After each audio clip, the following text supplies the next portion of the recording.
They like the chaos. They like the chaos. So when you're able to The chaos. let that chaos reign with The chaos. let that chaos reign with The chaos. let that chaos reign with Must reign.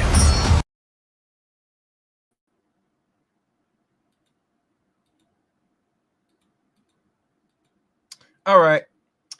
Welcome, guys. Welcome to another edition, another live stream, another podcast here on the Chaos Rain Show. I am Chaos Rain here, and we're gonna have some fun with this one. Oh yeah, we gotta have fun with this one. Most definitely have fun with this one. Before I start, make sure you guys follow my social media links. Links are in the description below. You can follow me on Twitter at ChaosRain7. You can add me as a friend on Facebook, Eric Ray on Facebook. You can also join my Discord service as well. And last but not least, also follow my Rumble handler, CRain23 Rumble. And last but not least, please become a member of the Chaos Rain Show as well. Membership always got its perks, like always. And I'm just looking at some things.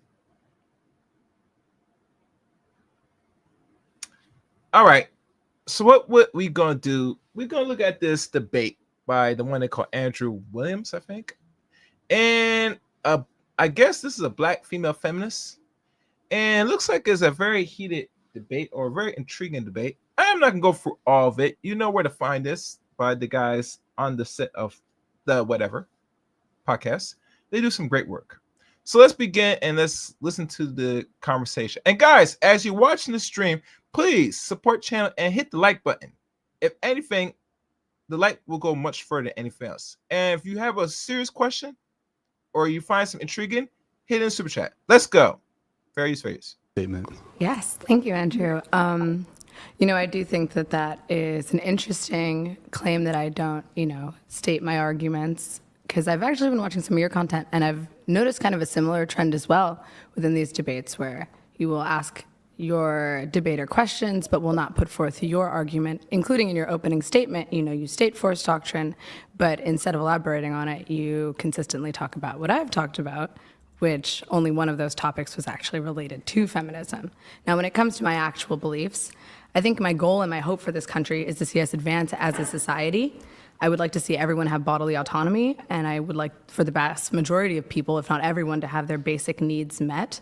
And I would like to mitigate any unnecessary conflict between the citizens of this country, genuinely. I think that my main issue with the manosphere and with your force doctrine principle is that it promotes and spreads divisiveness against men and women. It promotes and spreads violence against men and women. And it exaggerates and focuses the differences between the genders. I think that men and women, I know men and women are the same species. We are 99% genetically similar. And the obsessive need to define and separate people based on one singular chromosome is doing both men and women a disservice, socially, economically, and politically, which we can get into.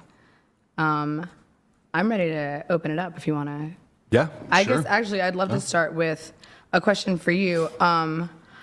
Before she asks a question, so it looks like the frustration seems that people that are considered Manasirian in nature, white, black, or just in general, but mostly when they talk Manasir, they're talking about mostly the white, because they don't focus on the black Manasir per se.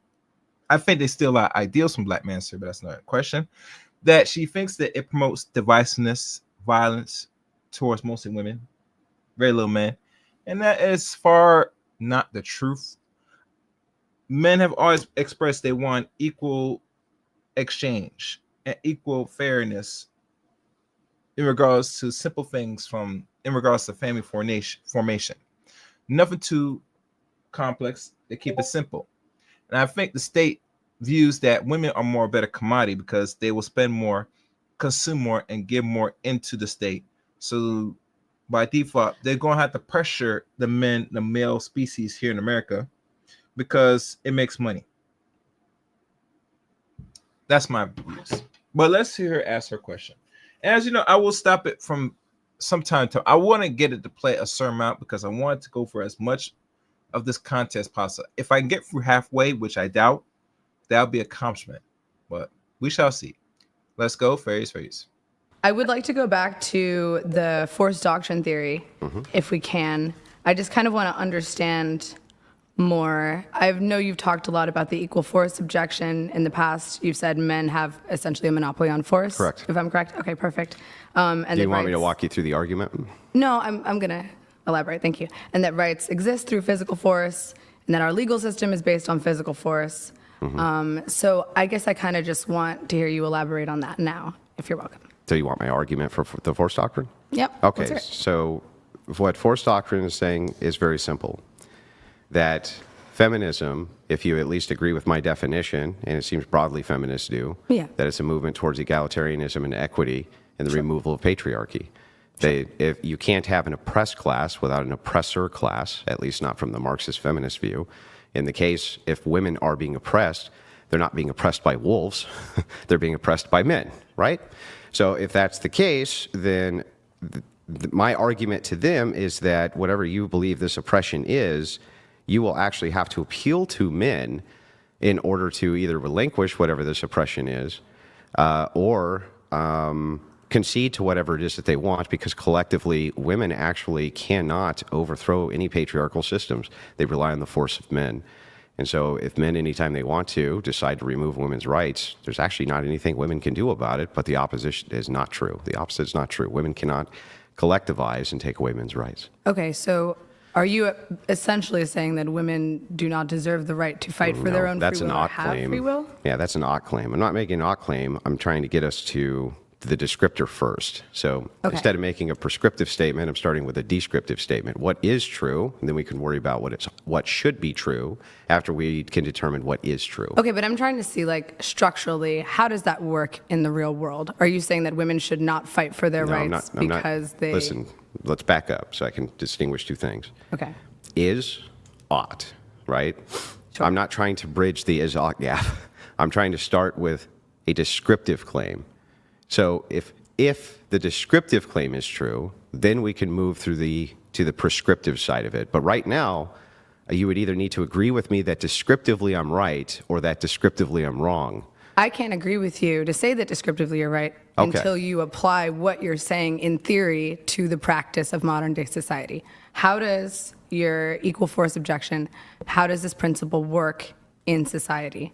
What are you saying in terms of how women and men coexist? Yeah, I think that because that is the case, that men deserve to have various privileges that they're not given in society, Okay. which they should be given in society. So what are the privileges that you think that men should have that women should not have? Well, primarily, I think that if you're going to look at an equalization, what I would do prescriptively would be to roll voting back.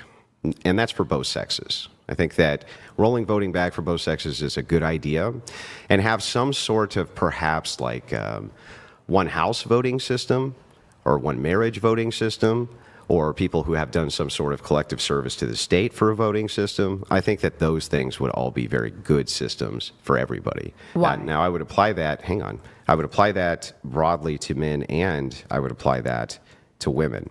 I think that right now men get the shaft because men are required to do a lot of jobs that women are not, which keeps society going, and women are not doing those things. And because of that, I don't understand why it is that women can nullify their votes and disenfranchise them, and most importantly, vote to send them to wars they don't have to go fight in. So you... Let's pause right there. Man said a lot. And to roll back some things in regards to rights to participate in who is in office, that is a little trickier. And the reason why I say it's tricky because everybody has to participate in the system. And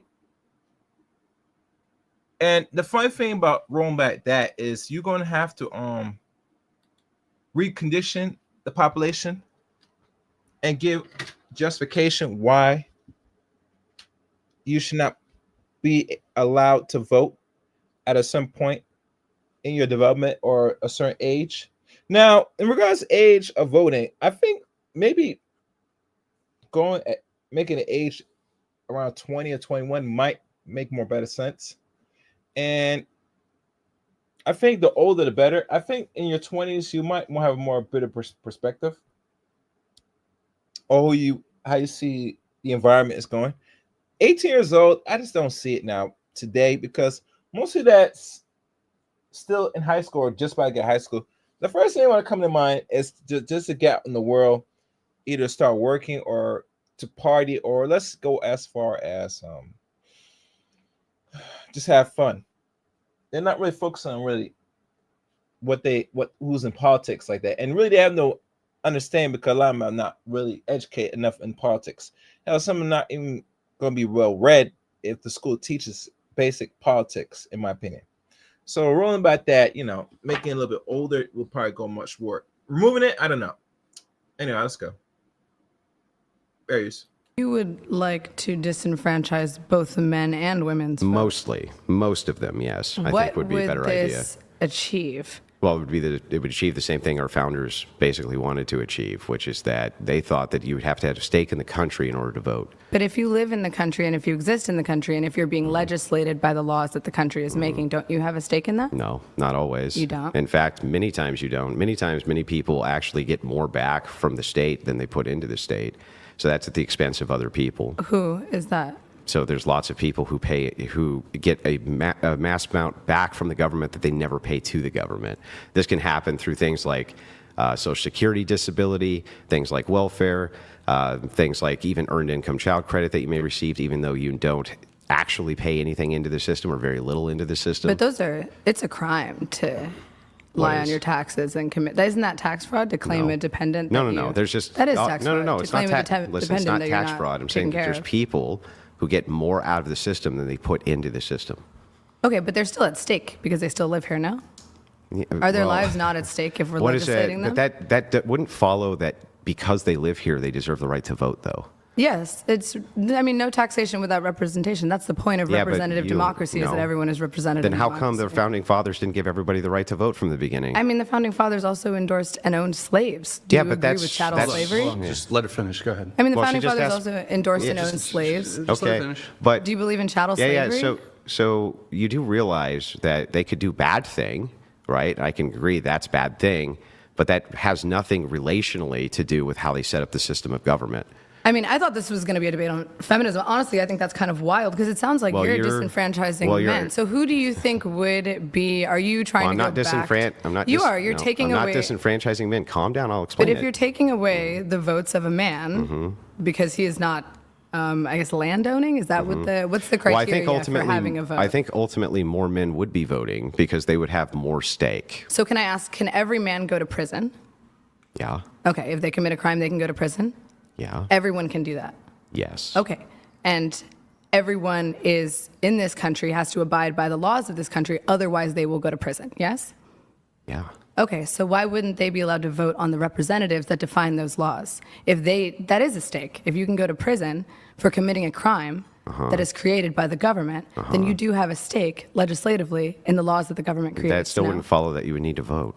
Yes, you would need to vote. Why? You want to vote for the representatives that create laws that are just and fair to you. Yeah, why? Like you could have because you could go to prison. Okay, that's a huge stake. I'll show you, right? Can kings put you in prison? Yeah. Can kings also pass just laws? Sometimes, maybe. Okay, so maybe not. if kings pass just laws, why do you need to vote? Well, why did we fight an entire answer the revolution? question before you ask another one. I just answered all of yours. If a king passes just laws, why would you need to vote? Because a king can also pass unjust laws. So can legislatures. Sure, but if you have a stake in that and if you're able to represent for your legislator, you can vote a legislator out. Yeah, but you can can't also vote a king rebel out. against kings. So like that's what I'm saying. Your position doesn't follow. It doesn't actually follow for you to say that because you can be imprisoned inside of a nation that somehow gives you the right to vote. Well, because you have a stake. You're saying that hang on. I'm people falsifying don't your have a claim. stake I'm in- falsifying your claim. If you claim kings can make just laws, right? Yes. Then I don't understand why would people need to vote when kings are making just laws? Well, then why would we leave the monarchy of England? If kings can make just laws, why would we leave? Well, in that case, you had a nation apart that had a rebellion against the king. Yes, that's what was sure. going on. But kings have been rebelled against historically under certain circumstances many times. So you'd like to go back to feudalism? Like No, you it's not don't believe in feudalism. democracy? Well, yeah, that is No, the it would be feudalism is under a monarchy. It would be called limited democracy, which is exactly. This girl might pose as a challenge, possibly. What do y'all guys think? Because she is one as a really crucial question. Do you want to go back to old ways? And we all know most European, Western men, American men don't want to go back to really old ways like that. How it was done back in their forefathers' time, back in the country of Europe, right as Russia, Italy, Scandinavia, England, France.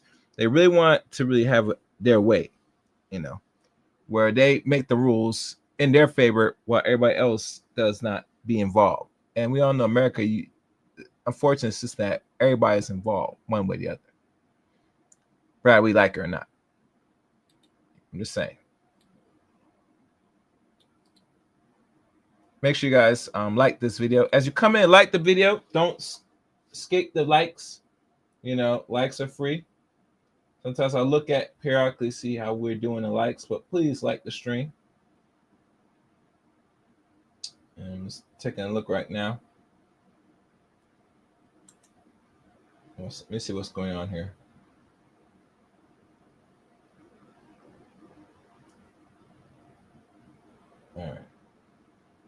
All right, let's go, guys.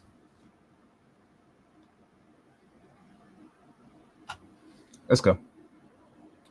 What we had here. Do you think we had feudalism because most people couldn't vote here? We had limited democracy, and then there were like many uprisings against that limited democracy because everyone deserves the right. No, there wasn't uprisings really against that. The only uprising that I'm aware of in American history against America was the Civil War. The Civil War, the Civil Rights movement. But that wasn't about the first voting. Feminist movement. That wasn't the second about feminist voting. Movement, the Civil Rights movement. No. The Civil War wasn't about voting. Well, I mean, it was about the owning of chattel slaves. So not about voting then? Which is also about human and civil rights. But not about voting, though. But voting is a civil right. I don't know. I'm not sure that I believe in this. It's about freedom and it's about representation. Yeah. So the point is representation. So let's back up. That's what voting is. Voting is representation and democracy. I understand, but you haven't actually made the positive case for why people need to be able to vote.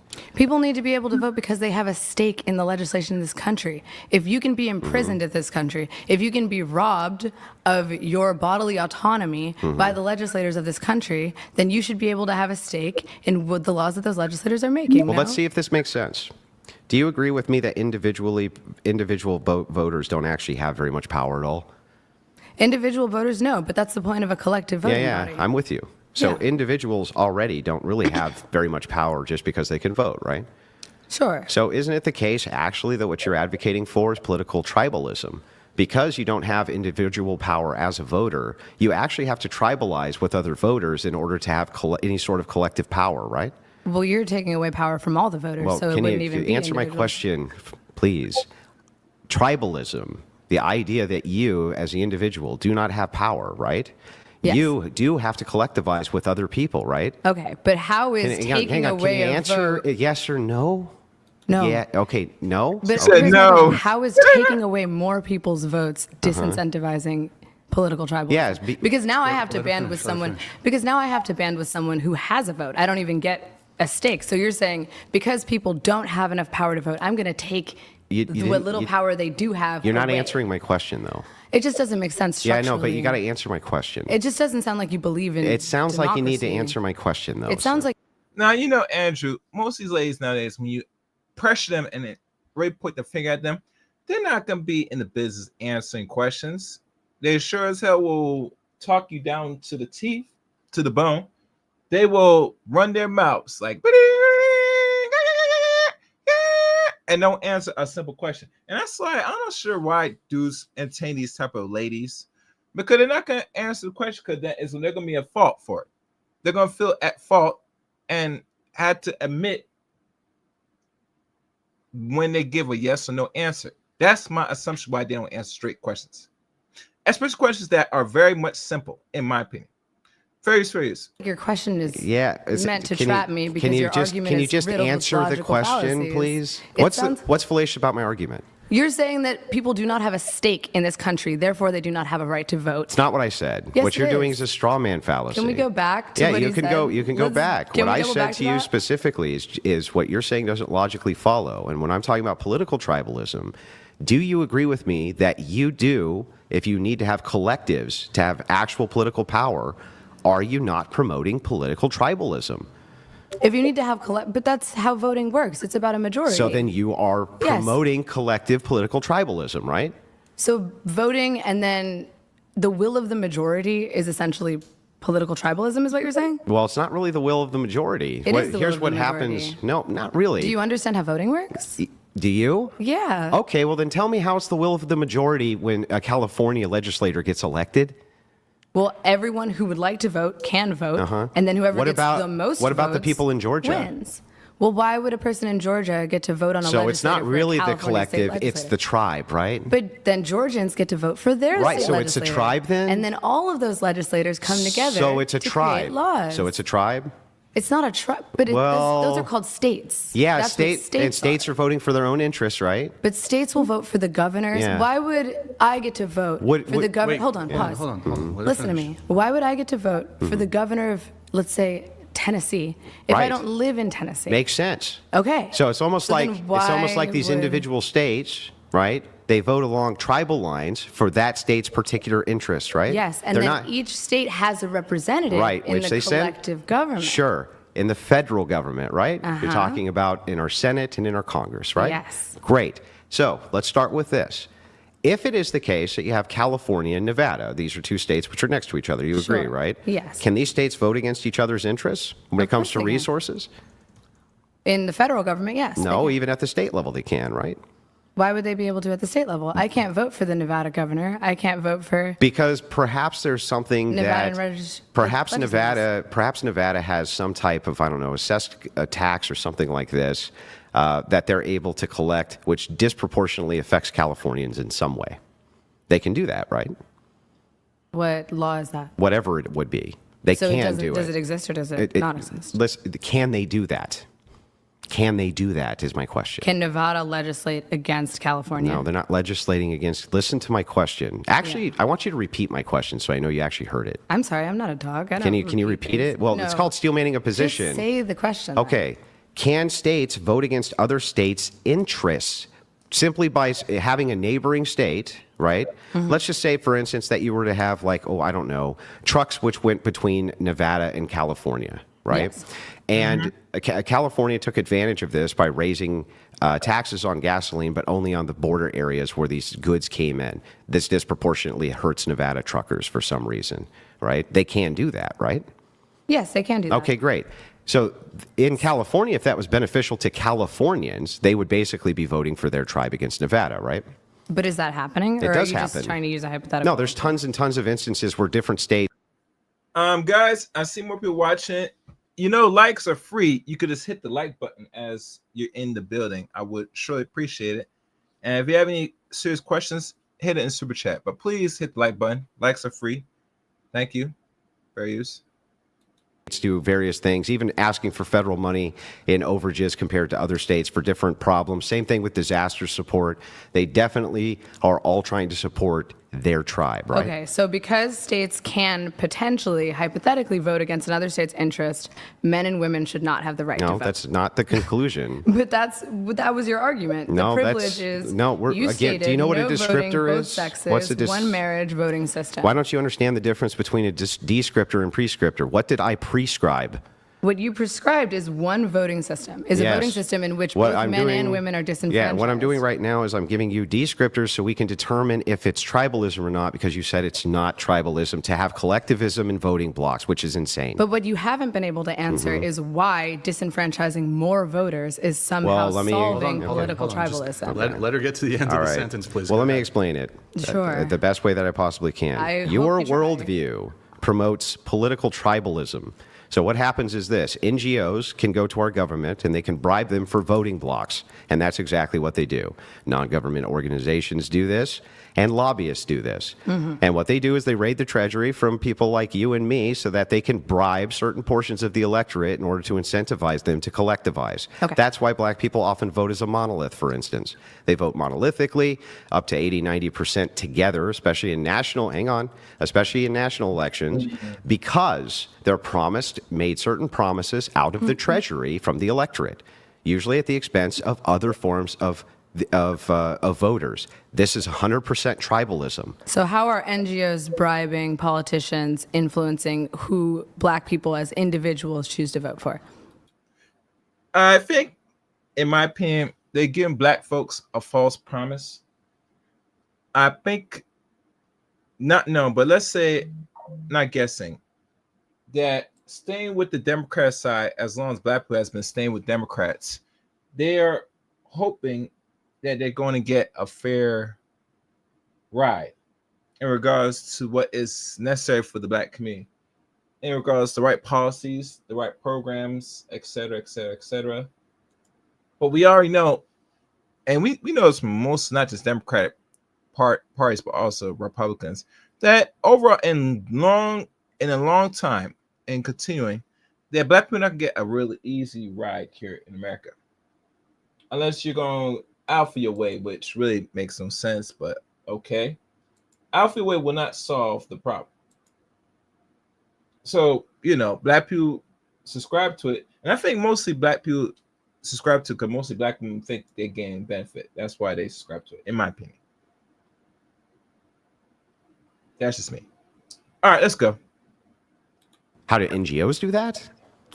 I just don't understand how you're saying. I mean, I agree that NGOs should not be bribing and lobbyists shouldn't be bribing, but instead of That's saying, what they do, though, right? Okay, but we're trying to get back to your claim that I'm in less the middle of people my should claim. vote. Okay, well, I'm responding because this is a conversation. Yeah. Sure. So we're trying to get back to your claim that less people from both sexes should be able to vote. Yeah, no, that's not where we just were. But that's your initial claim, Yeah, but yes? now you're just pivoting. Where we just were was. Well, you're not letting me you finish said, my sentence. No, If you'd let me because finish my sentence, we you're could go back. pivoting. We're talking right now about whether tribalism is descriptively true in your voting system. I understand that, but we're trying to get back to your initial claim because you have Yeah. a very important claim to defend. You're trying to I take am votes away defending from it. the American people Yeah. poorly, but let's get into okay. it. So NGOs bribe, lobbyists bribe, Yeah. and that is impacting who and what politicians are promoting. I would agree with that statement. Would you agree with that statement?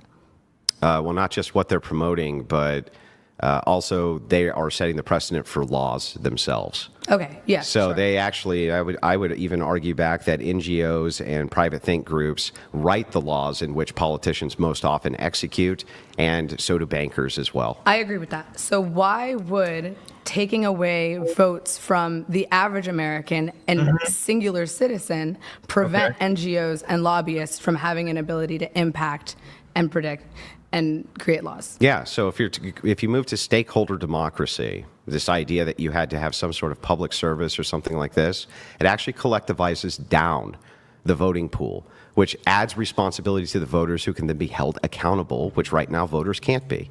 That's why it's so important. So you're Voters saying, can be held accountable. So you're saying how? Well, legislators will create laws that hold those voters accountable. We're How? the ones who have to follow them. Do you not have How to are follow they? the laws? Well, that's not you being held accountable. It is being held accountable. No. So right now, under tribalism, you can get laws passed which affect me but benefit you. I can't go hold you somehow accountable for that. But that's how a majority voting works. That's how democracy I know, works. which is why I want limited democracy where we can actually hold people because accountable. you just want to be in charge. How would I be in charge if it's stakeholder democracy? Well, you said one marriage voting system. That could be one way of doing it, yes. Okay, what are the other ways of doing that? Another good way would be public service. So whoever Perhaps does up a to public service. Perhaps up to 3 to 5 years unpaid, or Are you- military service would be good. So during this public service in which people are working 3 to 5 years unpaid, how are they paying for food and groceries and housing? Yeah, so the state would take care of that, just like they do in the military. The state would take care of that like they do in the military. And how do you plan on getting that passed? What does that have to do with anything? Well, because Let's are say you I not could never trying to get it create- passed. We're arguing the ideology of this system. What does that have to do Well, with anything? What's the point in creating an ideology that will never work? How are you going to get Marxism passed? You're not. So That's why it's aren't a you a bad Marxist? But you're a Marxist, right? How did you know that? Well, I don't Who know. told you That's what that? your videos seem to imply, that you believe in I Marxist ever say feminism. that I was in Marxist? Oh, I don't know. Are you a socialist? On a certain level. Okay, somewhat. how are you going to get socialist? That's silly. That us making the comparison contrast between socialism, capitalism has no bearing on whether or not I could somehow get this passed or have some plan to get it passed. Okay. I'm arguing about the ideology here. Do you want to understand my belief or do you just want to guess? Well, hang on. What does that have to? Do you know what I just said though? Well, I mean, you just called me a Marxist. Do you just called me agree? a socialist. Well, but if you you're not a don't even know what I Marxist, believe. that we're doing a comparison contrast of worldviews and ideology. If we're doing contrast worldview and ideology, it's a non sequitur to ask me, well, how are you going to get it passed? What does that have to do with anything? Well, why would you create a worldview that fundamentally cannot work in practice? That Well, sounds it's like a not waste a of time. worldview that fundamentally cannot work in practice. you couldn't say how it works in practice. Even if I couldn't prescriptively tell you, like the next political chain of things we do to get there has nothing to do with whether or not the worldview in practice would work. Well, do you have any practical guesses for how we could apply this to a modern day society? Well, I just told you how we would apply it. You would have stakeholder democracy. Okay, so that's just so one day we're just going to flip a switch and have that. Like, I don't understand. No, what do you mean? Okay, you could have an amendment for it. You could repeal the 19th Amendment. You could. So you want to repeal the right to vote? Or just replace it. It wouldn't be. What I'm talking about is universal suffrage. You keep on making a conflation in terms. You think that because I say universal suffrage, that means no suffrage. I'm talking about limited suffrage. So who gets to decide who gets the right to vote? Didn't I literally just tell you who gets to decide who gets to vote? Okay, so everyone who participates in this public service gets the right to vote. That could be one way to do it. Yes. Okay, and that anyone could do that.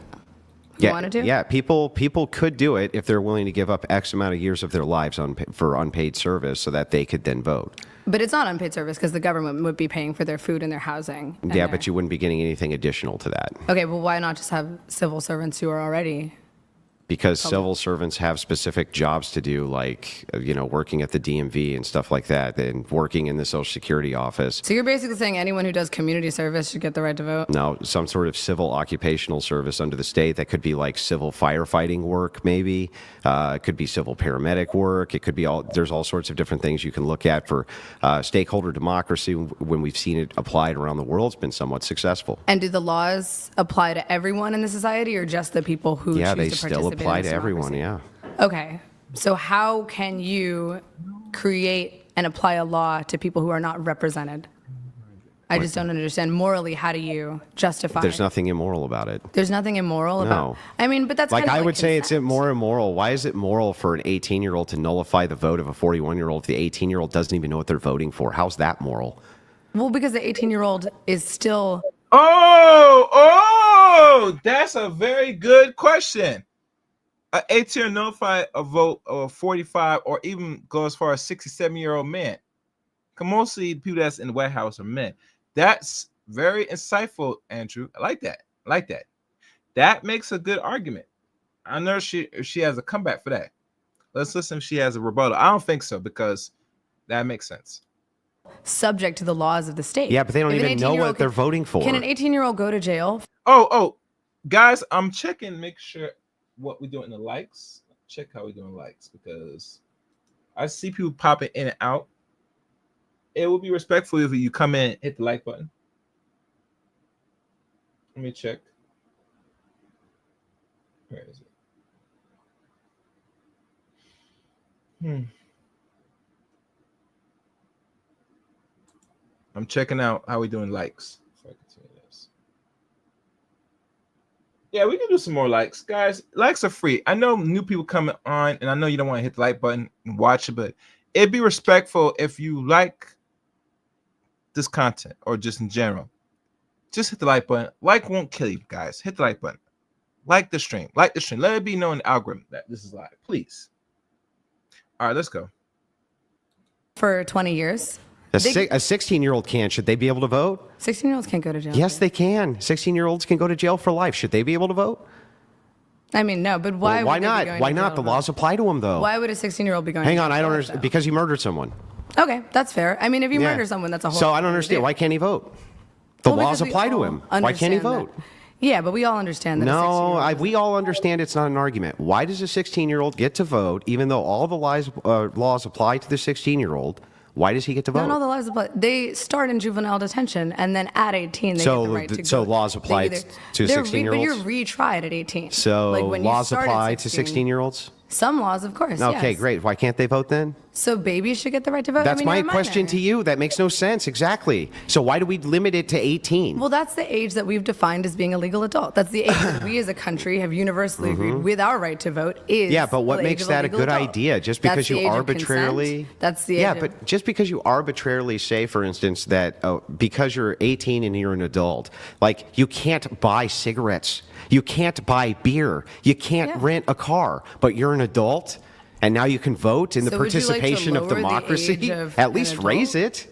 So you'd like to raise it? At least raise it. So you would like to universally raise the age to vote? I think that At would be a better least. idea than like not No, allowing no. What I anyone. said is at least do that. But the thing is, like, you're actually inconsistent here.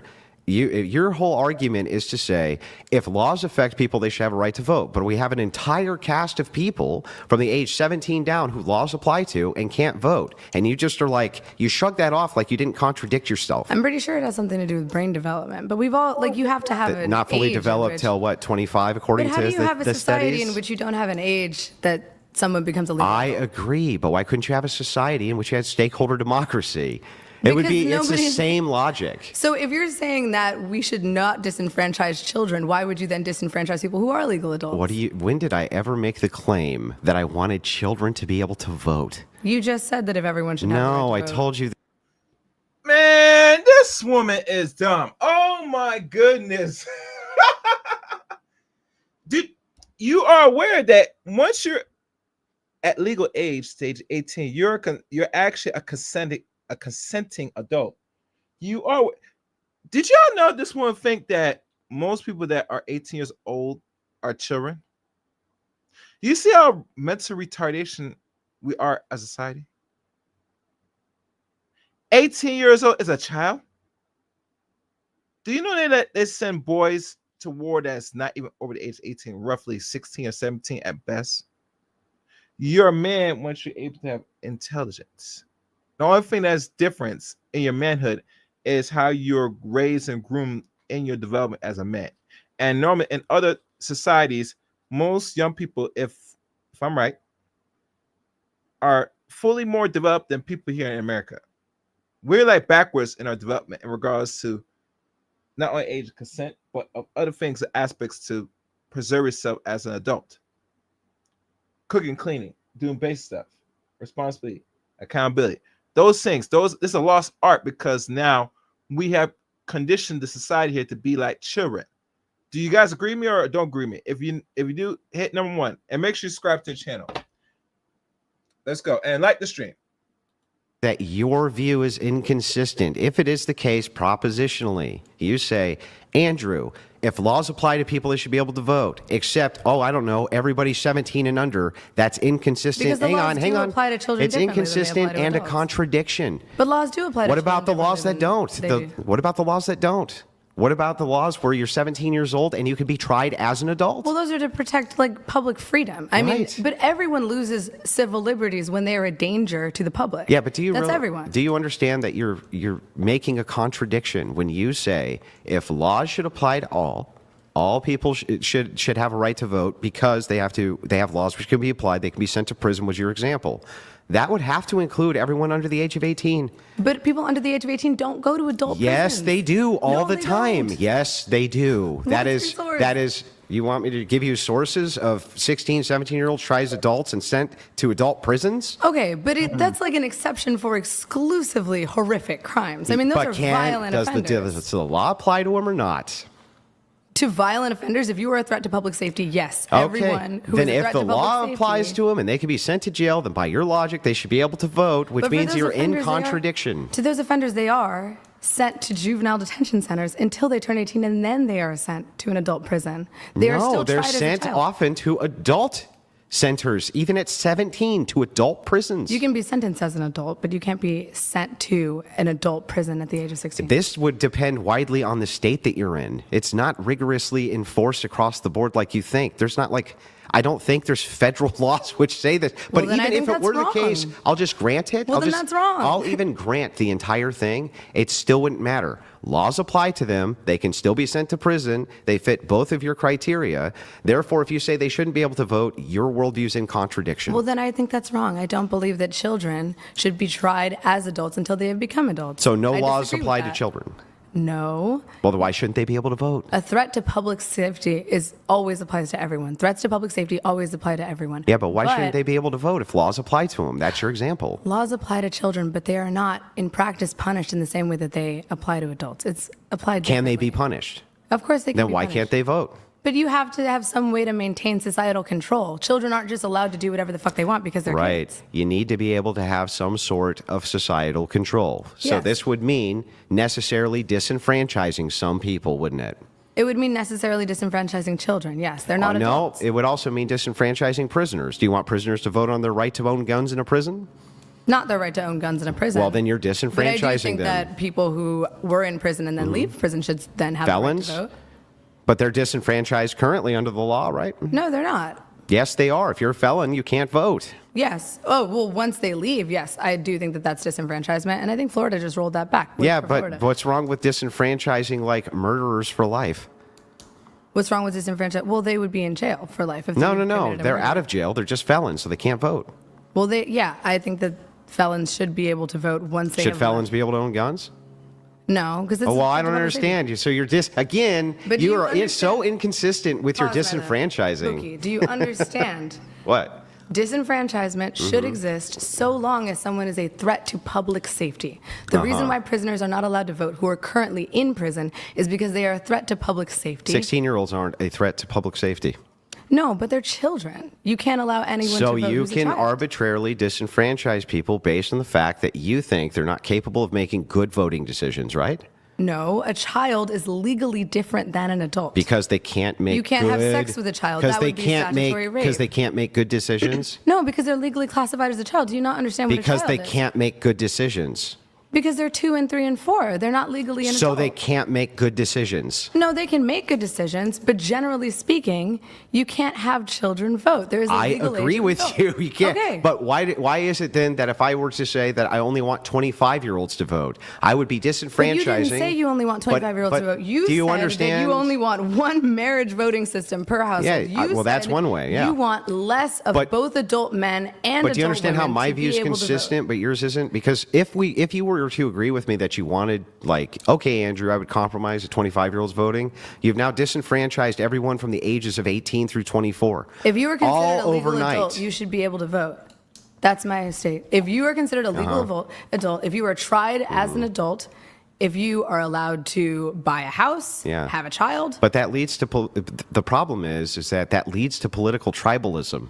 So, like, for instance, why is it a healthy society to have men and women who are married voting against each other? That's a terrible idea. because they're both like. But if a man commits a murder, does his wife go to jail for that crime? No. No, because they're not the same fucking person. What does that have to do with anything? If they're different people and they're both tried differently and they both have separate lives and Yeah. separate bank accounts Yeah. and separate bodily and physical autonomy, Yeah. then they should each get a stake in this government. No. Well, As you guys come in, please hit the like button. Likes are free. Hit the like button. I appreciate it. If you have any comments or questions, you know what to do. Either put in a chat room or a super chat. First super chat. Let's go. that literally has nothing to do with what I just asked. They're not the same So real person, quick, so can why you- should they be represented You remember as the how I same said thing? yes and no to your question? Can you do that for me? Remember how I was like yes and just answered it? Can you actually do that for I me don't too? remember that at all. You literally just asked me that question. You said, if a husband's carted off to prison, does her wife go to prison? I said no. Okay. Can you do that for me too, and then give your explanation? Because otherwise, I don't That's know what I your just did. actual I said position. His thing and then gave the explanation. So now I'd like to know, You should listen do you to think it's a good idea for wives and husbands to be able to vote against each other's interests? They should both have a vote, yes. Well, but they can vote against each other's interests, right? That is circumstantial. They may not, they might. Yeah, they may not, they might. I agree with that. Yeah. But why is it good that option's even there? It seems like a terrible idea. Because in a representative democracy, everyone should be represented with a vote. Yeah, I get that's a descriptive truth, but you're not telling me why that should be the case. If I were to give you the counterclaim here, I would say if you had like one household voting or something like this, it would be much more uniform and wouldn't divide families against each other. And that's exactly what the vote has done. But they're both subject to the same legislative, like they can both be legislated independent of each other, right? No, well, not really. One cannot at that point make a decision that doesn't affect the other one usually. Yes, I can. Not really. What? I mean, Roe v. Wade, that only affects a woman's body, right? No? You think that if a man is married to a woman and she goes and aborts his baby, that doesn't affect him? Of course it does, but it affects him differently than his body. But it's still, but that's my whole point is that everything they do in this household is going to affect each other. Sure. So you wouldn't want to promote systems But they which still are divide husbands individuals. against wives. But they're individuals. No. What does Are that they do the with same person? anything? Are they the same person or not? This is not what's in dispute. Are they the same person or not? Okay, no. Then why should they not each have an individual liberty? What if they get a Because divorce? you don't want to set up systems that divide them against each other. That's well, a then bad don't marry idea. someone who doesn't want to vote for you, with you. But that's No, do you understand that like people's preferences change over time, and there could be various reasons in which, if you have a tribal type of mentality, like take abortion for instance. Abortion's a great one. Do you think that it's possible that women, for instance, could hold it against their husband and say things like "do this" or "I'll abort your child"? They could actually do that, right? yeah, hypothetically, sure. Yeah, and have that done would be that. immoral. And have done that. That would be immoral Yeah, and but, wrong. but you wouldn't say they couldn't go get the abortion, would you? But would you say a man can? But hang rape- on. Answer the question first. What? You wouldn't say that they shouldn't be allowed to do that, though, would you? Well, if it would be disenfranchising millions of other women who aren't No, in that no, no. situation That's and need an can you- abortion, then yes or no, please. You wouldn't say that you would not actually say that they should not be allowed to get the abortion, right? no, I think everyone should have access to. Okay, free so will. even if it were the case that a woman, right, was holding the man basically emotionally hostage with her pregnancy and said, "Do what I say or I'll get an abortion," right? You would not make any claim that she could or could not get that abortion, would you? I would make a claim that what she's doing is immoral, but I wouldn't make a claim that And because should one anything person is happen to a immoral- woman who does that? Yeah, What? I mean, that's blackmailing. I think It's that's a not crime. blackmail. I think on a level, it's emotional blackmail. I Yeah. think you should be able So to sue someone what for should happen? emotional Should they go blackmail. to jail? I mean, maybe pay damages or a fine. A fine? Yeah. How much should the fine be? I don't know. $200? How Dude. much is an abortion? They'd be. To all people that's watching, do you think this is a really logical debate? Because it don't look like she's fighting, or she really holds an argument against Andrew in regards to the abortion. I'm sorry, to deletions. I apologize, and other things that affect society. They only take the glory because men allow it. Straight up simple. How much more time is in this video? I'm gonna let it run more. I'm gonna talk less. Phrase. The same as an abortion? Can I ask you a question? So just Can to I get ask this you a right, well, I question? want to finish this real quick. No, can and I then we ask can you a move question? back. Well, no, you can't until I finish the inquiry. Okay, but well, then I'm you not can, going to answer your question. But then, until I but you ask can mine. inquire back. I Sure. just want to finish this inquiry, Go the for line it. of inquiry. That's all. So just to make sure I got this right, you have now said that the tribal voting does indeed pit husband against wife, has the potential to do so. Right. And I've even conceded to specific examples of where it would be in a woman's interest to vote against her husband, to have a right to do something which could be used against him later. And then said, well, the punishment should be like, oh, maybe she pays a fine if something like that happens. And how are you going to convince people that that's a better system than one household voting? That's a terrible system. Because then the leader of that household or the head of that household has control over the right and the will of every single person in that household. You're fundamentally denying people free will. They're I'm not not- allowed to. Yes, they are. Because if they're Fundamental both denying of legislated- free will, huh? Because if they're both legislated by the same government and one of them has no say in who is elected into that government, So? but still, because you're still They still have impacted free by will. law, but you're still impacted by laws.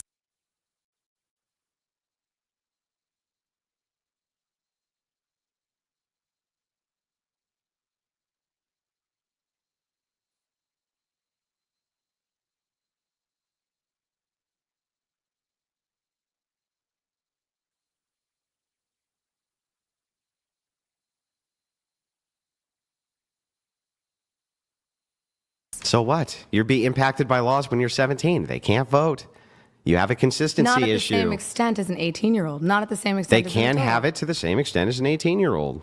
In very rare exceptions, but you're Yeah, but they fighting on can an- then, but so you're fighting on an disenfranchising exception. people. But look at you, you're around the fringe. You're fighting on an exception. We're talking about the general population. Even right in the now. general I'm not talking about population. murderers. I'm Yeah. not talking about So serial let's start killers. with I'm this. not talking about school shooters. I don't think it's generally speaking good idea to let 18-year-olds, 19-year-olds, 20-year-olds to vote, to disenfranchise the votes of people who are politically informed, because they're being used as a leverage voting block for elitists. And that's what's actually happening. What's actually happening was what you just said. You know, NGOs and lobbyists are lobbying Congress to get various things passed. And what they do is they try to leverage the votes from a tribalist purview in order to get the things that they want, right? And 18, 19, 20, 21-year-olds are highly impressionable, right? So are 22, 23, 24, 25-year-olds highly impressionable. And one way that you could eliminate this idea that they could be gone after by the parasitic NGOs who run things is by simply limiting the ability to vote to people who have such a political interest that they actually do social service for up to 5 years, so that then we can trust them with the right to vote. Okay, I have two statements. Can you let me get through them? Sure. Okay, so here's number one. I agree that lobbying generally is bad. I'm not here for NGOs. I don't think anyone really is. I mean, and the whole point of why we don't like them is because we want to be represented by our legislators fairly and accurately, and we don't want. The question should be asked, Miss Black Feminist, are we represented fairly? Because every so-called 2 to 4 years, Black people vote one side and hope that these people are going to do their job, but they have not successfully do their job. So I think it's time that most of our people, or just in general, should take a step back and start reevaluate how you can move forward in politics. Because right now, you're putting people in and there's no return investment. Anyone agree or disagree? Fair use, fair use. It to be in the control of a private interest group. So lobbying's bad. Yes, generally, I think that lobbyists and NGOs are not bad. good.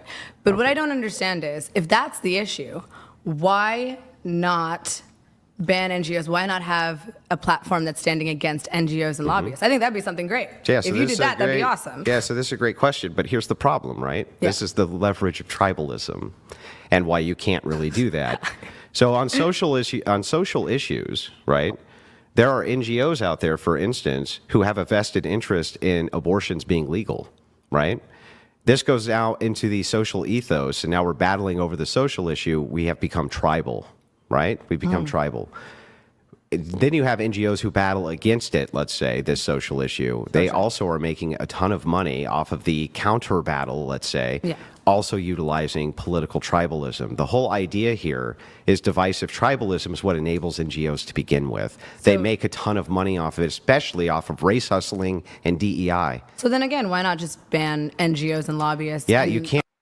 Yeah, race hustling, and that's right, Andrew. They're take advantage, and they're getting it, and they're taking it to the bank with all people's support and participation. It's just criminal. God damn it. Fair use. Allow everyone to still have a vote in a representative I'm giving you the democracy. descriptor. I think it's hilarious that you keep calling democracy tribalism. It leads to tribalism, yeah. Yeah, but I mean, Full democracy leads to tribalism. So There's does no way around it. sports. Yeah, exactly. Yeah, so does sports, sure. so should we ban sports? No, why would you ban sports? That's a total would you non sequitur. ban- It makes no sense. Why would you ban a huge percentage of the population from voting? Because I would want to avoid political tribalism so that elitists can't exploit low information voters, which they do right now, in order to enslave the planet. So you're basically saying that people are too stupid to have the right to vote? Yes. That's dumb, dude. Don't you agree with that? Yeah, of course. No. Oh, no. He is right. People are dumb. Kevin Samuel said it best. God damn it! You can't make this shit up. Let's continue. People are stupid. Well, But if then, I- what are you arguing with me because about? if I want a right to vote, then I should give them the right to vote. Why? But listen, think about what you just said. Yeah, dude, I agree that people are too stupid to vote, but give them the right to vote anyway. I don't think people are too stupid to vote. I Why? think So they're people too are stupid to function, but I they're don't think they're smart too enough. stupid Oh, to function. come on! You think that people who go and generally cast a ballot are high information voters, or they barely even know what the hell they're talking about? I mean, do you have a statistic on how many of them are? Yeah, high you could do information? street polls. A lot of people have no idea what's even going on with the issues. A lot of people are just bussed to poll booths. They get bribed to do it. This happens on both sides of the aisle. Like, how many times have you seen canvassing campaigns who go out there and they're canvassing, they knock on doors, that people don't even know what the hell they're talking about? So what, you think we should do an IQ test for everyone to have the That's right been to vote? suggested, right? I don't know about that. I'm just saying. Oh, guys, we got people watching. I still see the likes low. Please hit the like button.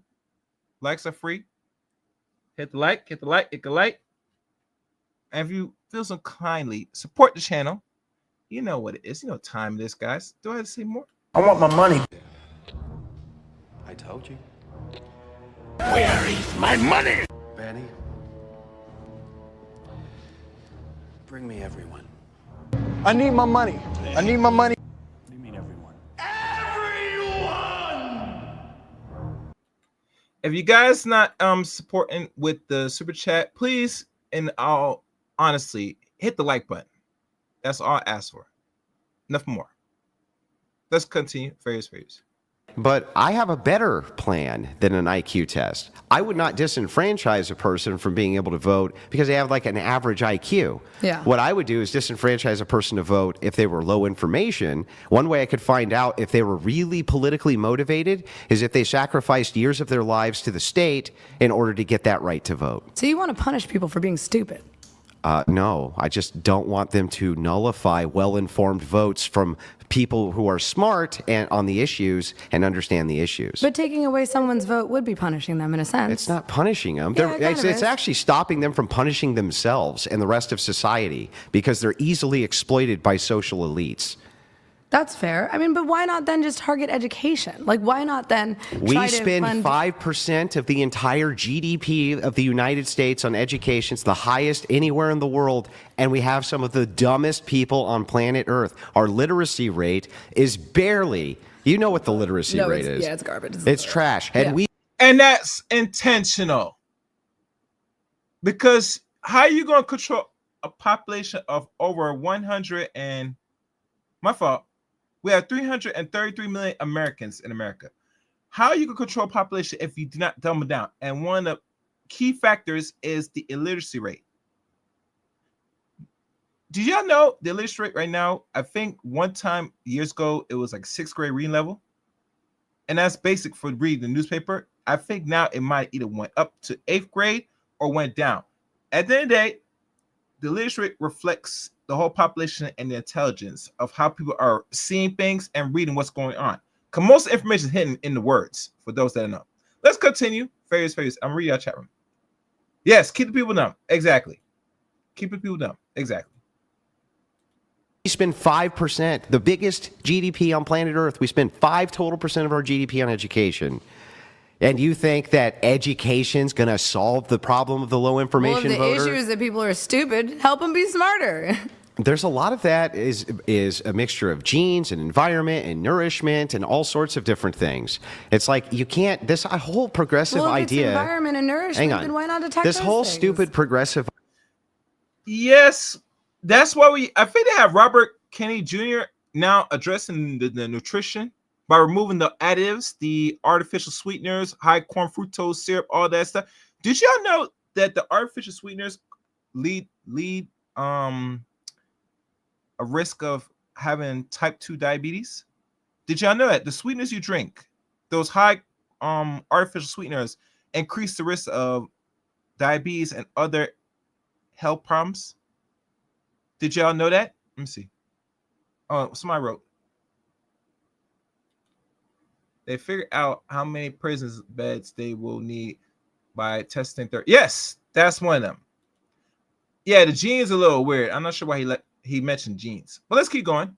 Farious. idea of like, you just can just educate people into whatever it is that it's like, no, you really can't. Like, there's a lot of people who are just going to be fucking janitors, okay? There's a lot of, okay? All right. There's a lot of people who are just going to be fucking janitors and who are just going to be fucking toilet bowl cleaners and who are just going to be fucking bartenders and are really not meant to build fucking rocket ships, okay? I know, but they're still subject to laws. So they Yeah, I still get know, a but say. just being and it's but frustrating, don't but it's you- just a fact. Yeah, If I want yeah. free will and they want, and you want free will, and we deserve the right to vote, then they do too. No, you're not eliminating free will by this. You are, You're though. protecting the rest of society from low information voters destroying their lives.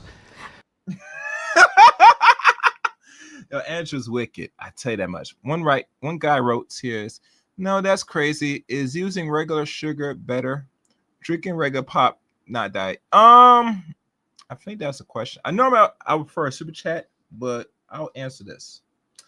There are alternative sugars that you could use. Now, the whole premise, and I'm not gonna say long on the sugar problem because we're focused on the debate. as you see. Sugar is a drug. It is an addicting drug today. The most lethal type of sugars, besides the high corn fructose sugars, is also sugars that are pale, white sugar at best. These type of sweeteners affect the organs and affect the brain. Even studies will show, and also there are claims that usually with a high sugar diet will lead to a lot of ailments, health problems. That's as far as I'm going to go into that. But let's listen to more. Fairies.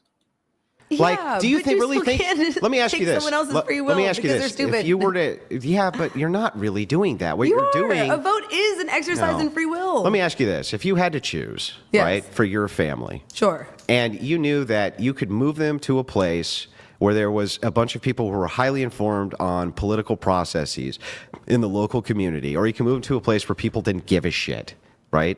Which place would you prefer them to be? I would prefer them to be in the higher. Of course, Obviously, right? At yeah. the place where the people are the most Hold on. informed. Speaking of which, my mother's calling me. Here, I'm a screener. Sorry, Mom. Love you.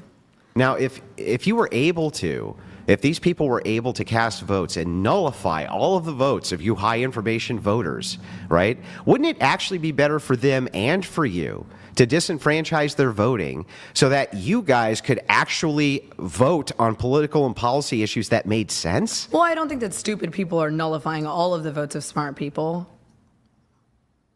Really? I Think mean, about what you all just of said. them. Can you Not think all about of what them. you just? Do you Not think there's all more of them. stupid people or smart people? In this country, yeah, it's probably more. Okay, so you really Yeah. don't think stupid people are nullifying the votes of smart people? On a certain level, yeah. but Yeah. it's- at the same time, they still deserve free will. I can't. They rob still someone- have free will. They don't, because they're still subject to the laws of this Voting country. is a privilege. If you go to Australia and you commit a crime, can you go to jail in Australia? Yeah, But you can't vote in Australia, right? sure. So do you see how that makes no sense? Like It what does you're make saying sense, makes though. no If you sense. travel to another country and endanger people, like that's a threat. You're not to even public endangering safety. people. If you're just like drunk in public, you can be arrested. That is a threat to public safety. No. Public intoxication is a Look, threat to public safety. that doesn't mean you're going to actually do anything wrong, right? But you could. yeah. I mean, drunken people are habitually or more you violent, could break statistically some, more violent. or you could break some public ordinance, right? You could break some public ordinance you didn't know about, like you're on a beach, right? Yeah. And you're in your shorts, and it was supposed to be t-shirts and shorts, something like this. Yeah, but breaking public ordinances doesn't lead to jail time. It does if you don't pay the fine.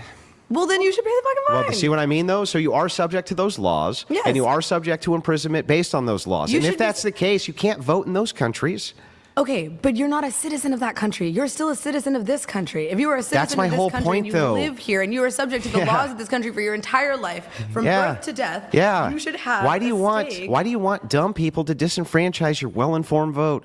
That makes no sense. Not only that, you say that you're actually emboldening them with their free will, right? It's like, that's so silly, because ultimately, these people who are politically low information, they're so low information, you're allowing them to get taken advantage of. Of course, I don't want dumb people to disenfranchise my vote, but I don't think that the solution to that is a one marriage voting system or you have to do public service for 5 years. To have Give me an alternative. But can't dumb people do that too? Like, couldn't a dumb person just do some fucking community service for 5 years and then get paid? I mean, like, there are dumb people in the army. Listen, I agree with you that there can be some stupid people who get through the system, but they're not going to be probably low information. It's ironic that we're having debate about should people that has intelligence or dumb participate in society. I'm very baffled on this personally.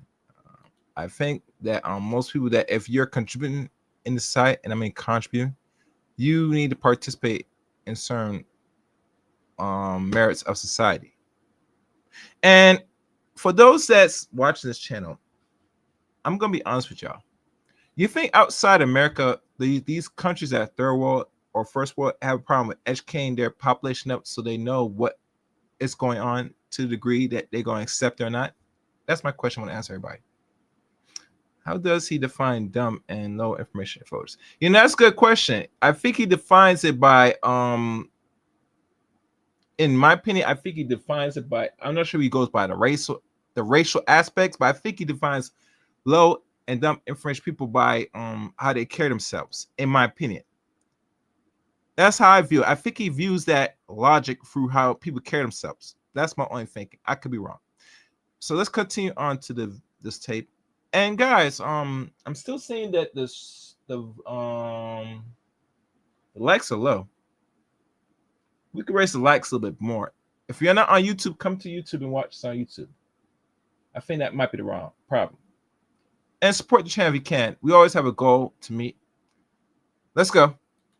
You're not going to go through 5 years of civil service like that for the purpose of being able to vote and be low information, or you wouldn't do it. You have an interest. That's what the whole point is. Well, I mean, if your housing and your food is paid for, I think there are a lot of people who'd be interested in that. The army. I mean, that's like exactly a The version army, of you civil have service. to take the army. You have to take an ASVAB test, and you have to score X amount of a score in order to even be placed in those things. Big dog. My boyfriend's a vet. He talks about some dumb motherfuckers in the army. Sure, there's dumb people in the army, But so they would. but be to given- qualify for certain jobs, you can't be. And for civil service or something like this, you can do intelligence tests or Okay, things so like you're that. basically saying there should be an IQ test, and only those who would like to be civil Yeah. servants If you're who pass that IQ test. Well, I should think be you allowed to should vote. probably implement an IQ test for the military too, which they do. Yeah, but people suck. I mean, but they Do do. they? Do But they they? do, unless it's in wartime and they're like, okay, well, you just need a body in here, and then they'll grab anybody off the street. But yeah, Can we ask about right now? I want to confirm that. of course. Aiden, do you do IQ tests for the military? Yeah, I'll be honest with you, man. I know guys in the army who are like mentally. Wait, you want boyfriend reveal? Yeah. Oh, sure. Wait. Oh, go. Oh God, she got to ask her boyfriend that's in the military. They do IQ tests. This is ridiculous. Let's see what's going on. Fair use. It's okay. Yeah. Just go around that See, way. army. No, I'm playing. Yeah, there are people who are there who are dumb. That's true, but they. Here, baby, come here for us. If you can, Yeah. just kind of like. I've heard of that. It's called a Crouch Cat right 5 here. waiver, right? They give them a Cat 5 I'm waiver. talking about category 5 waivers. I'm talking about. Can you just? Baby, come here. Shalom. Hi. Not shalom. In terms of like people in the army and IQ tests, like I've taken the ASVAB, it is not a very difficult test, and a lot of people get their ASVABs taken for them. I knew guys in the army who were like medically diagnosable with mental deficiencies, and were still in the army doing jobs that in theory required a certain level of mental faculty. Sure. Yeah, the system can get gamed, but those are exceptions, not the rule. Oh my I wouldn't really go that goodness! far, to be honest with you. I don't believe what this dude just said. Oh man, where's Kevin? You- All right, let me go. God damn it! You can't make this shit up! God damn it! You can't make this shit up! One more time. God damn it! You can't make this shit up! Yeah. You guys got any questions? Let me check in the chat room. All right, let's continue. And then also in terms of your, You don't think the majority of people are stupid or in the army are stupid, do you? I think that there are a great number of people who join the army because they want a place to live and food, which is the system you just described, and that's pretty much independent of intelligence. They seem to be joining the army based around patriotism, the When were ability you to in the get army? paid, the ability to When do were you things in the like army that. again? What's that? When were you in the army? I was in the army for a very limited amount of time, years and years ago. How long was that very limited amount of time, if you don't mind me asking? It wasn't very long, about a year. About a year. So what happened? It's Well, actually- it doesn't matter what happened. Oh, but we're talking about service, man. What about it? So you want to disenfranchise people based on military service? I actually know why most Why people would? join the What are army. you talking about? How would I disenfranchise them based on military service? No, you it said would be you the wanted to opposite. disenfranchise those If you're who requiring don't. people to serve in No, the it wouldn't military- require them to serve in the army. Literally didn't say that. I'm sorry about All right, that. Yeah. Yeah, I literally didn't say that. Thank you for your help. I Ella. disagree. But thank you. Okay. Adjust this. So now we've established that people in the army can very much be stupid. So Nobody ever disputed you can have stupid people in the army. okay, so again, we're trying to go My back. question- We're trying to yeah. figure out So how let's see your if we system can't. would work Yeah, so in s- terms of Yeah. those who are participating in some sort of civil service. Yeah, so you would have are- some type of civil service, right? Which Okay. a person would participate in for at least 5 years. 5 years. Yes, unpaid. 5? Yes, unpaid. That's ridiculous. Why? Do you think that the person who participated in it for 5 years unpaid would really want to be politically informed by the end of that? Yeah. Maybe, maybe not. Yeah, but I mean, that's the- 5 years of not having Like, that's 5 years of, like, housing is paid for, food is paid Service for. guarantees citizenship. So can I ask who's paying for 5 years of millions of people participating in a civil? Well, chances would be pretty good it wouldn't be millions, or at least not hundreds of millions of people participating in such a system. So It'd be you a would very like to low limit the demographic. voting block in this country to less than, there's 430 million people in this country, and you'd like to limit it Nah, to less 330 million. than hundreds of millions? It's 330 million in the United States, I think. 336 million or something. Regardless, you would still like to limit it to, I misspoke, my bad, but you Yeah. would still like to limit it to less than, you would like to limit it to hundreds of thousands of people? Yeah. You think it's fair for hundreds of thousands of people to speak on behalf of 360 million people? Do you think it's fair right now to have 100 senators do that?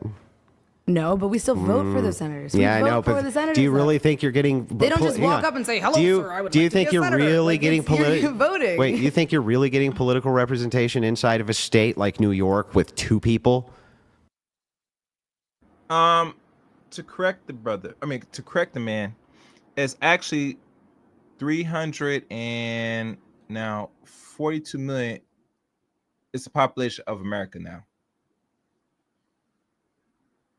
It was once 330 2 years ago, 3 years ago. Now it's up to 342. So we actually, our population has grown a little. I think because we import more people.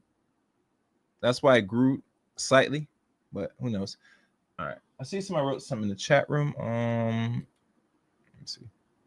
Unpaid workers for 5 years. Only rich people could afford that. Yeah. All right, let's keep going. I don't live in New York. Though. I know, but inside the state of New York, do you really think the state of New York is getting adequate political representation on Capitol Hill with 2 fucking people? Well, that's why you have the Senate and the House, and the House. is 2 based on- people who are your senator. You really think Every that state gets 2 senators. 100 people are representing 330 million people? At the very top, it's 1 person who's representing 330 million people's So are you interests. advocating that we shouldn't have government? No, at all? what I'm saying to you is that, like, it's very silly for me to look at an argument like you're making and say, oh my God, 100,000 people are going to be in charge, or 200,000 people are going to be in charge. Like, ultimately, 1 person's in charge. So you're saying Ultimately, 1 person's in charge. but there's still checks and balances. That 1 person isn't a king. There They don't still have would be checks and tyrannical balances with monopoly over limited all voting. Power in the guard. There's still checks and balances with limited voting. Yeah, but we still do not get to decide who is in our legislature. As a voting body, we do not get to decide who is You in would the still legislature. have people from within your various communities who would be voters, and they would decide who it is that went to represent you on Capitol Hill. That sounds very expensive and very pointless, if I'm being honest. How is that expensive? Okay, fine. Because you Then have if to pay wanna- for all of their housing. Then if you want to do that, there's another way you could do this too. If you didn't want to do like the civil service way, you could do 1 vote per household. That would limit the voting significantly. Hang on. Okay. And it would be not expensive at all. But Okay. there's even another way that you can do it on top of that. Alrighty, Right? But let's just start with like 1 household voting. Okay. Same thing. let's do it. You can eliminate whatever this like perceived cost is that you have. Another thing you could do is just eliminate anybody being able to vote until they reach the same age that they could become president of the United States. Oh, Is that not 35? Mm-hmm. So you think that everyone under 35 should lose the right to vote? Why shouldn't everyone under 35 that be was the able? most boomer shit I've ever Why heard. should yeah. I don't know if I can agree with that, my dude. You're kind of far left. Usually, if you're over the age 21, that should be. If they're gonna extend the age range of when you should participate in the political process, I think 21 should be the maximum age. Now, not 35. And the reason why I say 21 instead of 35, because you're a middle-aged person. And normally people in their 20s are, unfortunately, being involved more than ever. Have y'all noticed there are more people that's in their millennials or Gen Zs, especially Gen Zs, have been more active in the political process, just like the millennials back in the late 2000s? So young people are now being more involved now in what's going on in their country politically. So to sit there and say put a cap in the age range to up to 35 is preposterous. That's insanity, in my opinion. I know you guys don't agree with this or not, that's listen to us or catch the replay, but I think 21 would be the fair range. But it's up to y'all. Fair is fair. And guys, please support the channel. everybody under 35 be able to be the president of the United States? Well, because they don't have the, but they're still. Why? Answer the question. because they do not yet have the experience in politics to run an entire country. So but just yeah, because you can't exactly. okay, Andrew. But just because you can't run an entire country doesn't mean that you should still not have the right to have one singular vote. It's one vote. What are you talking about? Yes, you can't be the president, but you are still susceptible to the laws. You can have a kid at 35. And like 1D forever said best. Yes, I agree. 21 is fine. He actually is making very poor arguments, and it's not really a poor argument. It's a preposterous argument, because you should not be middle-aged to start now decide say I'm going to participate in the political process of this country. You're way too late. You know which policies will be pushed by the time a population is at that range? I mean, come on, man. There are a lot of things that was slipped behind us that a lot of people did not really go by or agree to it, but they did it anyway. Just saying. Fair use, fair use. You can have a house at 35. So, what does that have to do with anything? But you can't be president. Below Can't be 35, president, yeah. legislatively, Yeah. below 35, Yeah. from 18. Actually, at one point, a person 40 or more years ago was able to own a house around their 20s. Now is around mid 30s because of the economy. Let's get that straight for that lady at the cracker. So you're wrong if you're saying it now as that's the norm now. It was never the norm 40 years ago, sweetie. You might have to look back in history. Just saying. I'm just saying. Fair use, fair use. 18 to 34, all of these people are impacted at the same level. No, they're not all impacted at the same level. In fact, I would say... Can they all go to jail for committing a crime? Yeah, so I would say the Then opposite. yes, they're I would say impacted like as well. people between the ages of 18 and like 25 are mostly living at home, right? And their parents are the ones who are mostly impacted by legislation, not them. And That their sounds like a parents... skill issue. And their parents should actually probably have more say than them. Their parents actually have more autonomy than they do because they're dependents on them, right? Completely dependent upon them. It's like, if I look at the trends, it seems to me like if you eliminated from 18 to 25 or from 25 to 35, if the founders didn't think you should be president of the United States till you were 35, I don't think they wanted you to vote either. And you know what? That's why it was never law. Voting Andrew, rights are affirmed. This is some old shit. That's not an dog. argument. This That's is not an giving- argument. Well, I mean, the reason why Give me you're the saying this is argument. because you're young, you're old. Like, you are not applicable to this law. What did that have to do with anything? You're trying to govern a group of people that you are not a member of. So? That's the issue. So what? Everyone should be representative government. So how old do you think the average person who's in Congress is? Hella old, and we they're hate representing all of you. What do and you I mean? hate that. So you think that like 19-year-olds are going to be better governing than 60-year-olds? No, but I don't think an 80-year-old would be a representative. No, I'm gonna have to push back. Anybody that's over the age 35, I would prefer close to 40 would be a better logical representative if we're talking about politics and higher seat of government. Most people you see in higher seat of government today are 70 and above. These are senior citizens because they want what they call how should I say this? A comfortable job where they don't have to worry about losing or get fired. And one person writes, it was because of the value of the dollar. Yeah. All right, let's go. Representative government. Yeah, I'm but glad Mitch McConnell's 80-year-olds are stepping down. Too dying in old. their depends. They're not governing. What do you mean? Yes, they are. No, they're Sleepy not. Joe. Sleepy Joe, who is in his 80s, now has cancer, and he's not president because he went off the deep end. I know. Your and Trump is in his 70s, and Mitch McConnell is in his 80s. Listen, all of these people are hella old. Your presidents and congressmen are running like between the late 40s to 50s to 60s. You don't really think that replacing them with 20-year-olds is a good idea, do you? I don't think we should replace them with 20-year-olds, but Why I'd not? settle for Why a not? Wait, smooth why 40. not? Why not? Well, they'd have to be elected first. No? Yeah, I know, but even if they were, don't you think that would still probably not be the worst, that wouldn't be a good idea? If they were elected through a democratic representative democracy. Don't you think they would do a I would worse not have a job, problem though, with that. than 40, 50, 60-year-olds would? We don't know who it is. You can't just say universally, I think a 20-year-old would be worse if they are Lord. elected democratically. Well, why do you think our founders thought that 35 years old was the minimum? I think the founders thought 35 should be the minimum because you need experience in government to be the head of the government. No which I agree experience in with. government is even required to become the president of the United States, 0. Sure. So why this age of 35? Well, because you have to have lived in this country for long enough to understand it on a basic level. Because they also thought you just didn't have the requisite experience probably in life to govern at all. That's fair. To govern the entire country, I would say that To govern someone anybody? No. Yeah. Really? Yeah. Really? I think so. Well, I then why mean, can't- why why- is it that they didn't let people vote? Why do you think they didn't want people to vote? I mean, dude, they were kind of fucked up. I mean, do you really want to base all of your beliefs on the founding fathers? They owned slaves. So? So The whole world owned slaves. just because a lot of people do something doesn't mean it's right. Yeah, we were some of the first to take people out of slavery, especially the West. Pretty sure that was England. France did it second. The West, then? That's The West. England.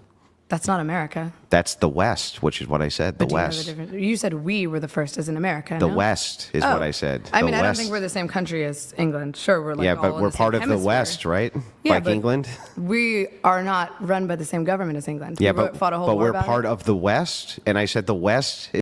Well, to teach his own, we follow the same English laws, monarchies to a degree. But remember, the forefathers that came here that are descendants that are still living in America are people that represent that other country, whether it's England, Europe, Yugoslavia, whatever you want to call it. They carried their laws from one nation over here. So, oh, I see my boy Jay Shine in the building. Let me see what Jay Shine writes. Who is eligible for office and who allows to vote are two different arguments. I agree, Jay Shine. I agree. Let's keep going. Fair use, fair use. And hit the like button, guys. Is the ones who. You can't took take us- credit for something another country did, dog. Well, first of all, many of the people who came here from England, right? The idea of the repudiation of slavery came from those very same dogmas. What time so, is it, Brian? I don't know what you're talking We're about. at 4:30. We're at 4. Okay, dude, you've just spent the last hour trying to defend the belief that both sexes should be somehow disenfranchised from voting. This whole one per household, the one marriage system, and I think fundamentally you have not been able to create an appeal to Why how are we this in would like work closing practically. statements here? Well, because we're supposed to be debating feminism. We never even got to it. Well, this would be a key component to this, actually. But I'm actually fine with this if you want to move it on to that. But I here's mean, the thing: if you you wanna never keep made doing a it, we single can. argument. The argument is that people should be legislatively represented and allowed to vote. Yeah, in a that's an representative assertion. Democracy. That's just an assertion, not an argument. That's just like, I think so. The argument is if people are impacted by the laws that Okay. legislators create, then they should have a say in who those legislators are. Yeah, but whether it's a small say, but that's a okay. performative contradiction because you said that people who are affected by laws who A, don't live here, or B, are younger than a certain threshold should be It's not a disenfranchised. performative contradiction. It's the point of democracy. No, it's is listen. that we should be represented if you- by a representative I government. need you to understand this logically. That you're performing a It doesn't make contradiction. sense logically because it's a logical fallacy. You were arguing a logical fallacy. No, what's the fallacy? The fallacy is that you're trying to essentially stop stupid people from voting by That's making not sure a that less fallacy. people That's can not a vote. logical fallacy. Well, you didn't let me finish the sentence. Okay. You're trying to stop stupid people from voting by making it so that less people can vote, which is in turn taking away the power of the voter. What's the fallacy? Well, you're trying to empower voters by taking away voters' Yeah, how power. is that a That's logical fallacy? You can't empower voters by taking away their power. How am I trying to empower voters? What are you talking I thought the whole point about? is that you're trying to combat tribalism and that you want smart people's votes to What not does that be have to do with nullified by empowering stupid voters? I thought that's why you're against NGOs, lobbyists, bribes. You want to empower the people. I don't know what you're talking. So you just don't want the country. I don't even to know be what you're talking represented? about. What I'm saying Ooh, to he's you is getting that if you want to grumpy. eliminate tribalism, you don't want to have nothing but an unlimited amount of people voting, where NGOs can mark to the stupid. We got 44 in the building. Thank y'all for watching. Please hit the like button. Likes are free. Hit the like. Questions, super chat, or cash app donate, please. Yeah, please hit the chat. Was good. Yeah, please. People and bend them to their will, and now have that entire bracket for whatever it is their political agendas are. So again, why not just get rid of NGOs? Why is, oh my God, NGOs are a problem. Would you Let's like make to- sure less people can vote. Gee, I'd never thought of that. Why don't we get rid of NGOs, the people who are utilizing tribalism so that they exist? Boy, I wish I had thought of that. You're utilizing tribalism? No, they're utilizing tribalism so they exist. Okay, but you're a political pundit. You have the power to help people. Uh-huh. Why not promote a stance that is actually useful to them instead of trying to take away their vote? Great. A stance that would be actually useful to them would be having their well-informed votes not nullified by non-well-informed voters of what you believe and I believe are more than the well-informed voters. That's exactly something I can do to help everybody. But you're not helping everyone because stupid people still live here. So what? They still have a right to exist in a society. Who's where they are taking not away their dictated right by to smart- exist in a society? Nobody. Yes, you are, because they are. How? If they are still held accountable to the Let's same do, laws, but now have no right or vote or say in who is enacting those laws and who is representing them in government. Like 17-year-olds? Final statement from They're both of you on children. this, if you They don't Okay, pay yeah, taxes. final statement is like her position's a contradiction. She says everybody should be able to vote inside of a country where they are governed by the laws. The problem is that then she says all sorts of people who fall into the criteria of being supported by laws shouldn't be able to vote. It's literally a performative contradiction. Then she moves to my view and agrees with my view that mostly that stupid people outnumber smart voters, and when you're talking about ill-informed voters, that NGOs often take advantage of them, or I mean, always take advantage of them. She literally agrees with all of this, but somehow still thinks it's a better idea to allow this to continue because I don't know. She never really gave an argument for that. I don't really actually know why. My turn? Yeah, you can respond. Go Okay. ahead. I mean, I get that you don't understand why, and I get that you don't understand my argument, and I'm sorry. I hope one day you do. But what I will say is generally, yes, it's annoying that stupid people are allowed to vote, even though they sometimes make poor choices and fight against their own self-interest. Yes, we don't like that. Yes, we don't agree. We do agree that lobbyists and NGOs have way too much power in setting precedents for laws. Those are both things that we mutually agree upon. However, I do not think that it is fair to create a limited democracy that in turn disenfranchises voters on the basis of being stupid. I don't think that there is any way to practically enact that. I don't understand why we would do You that. could enact it with a think that- constitutional convention.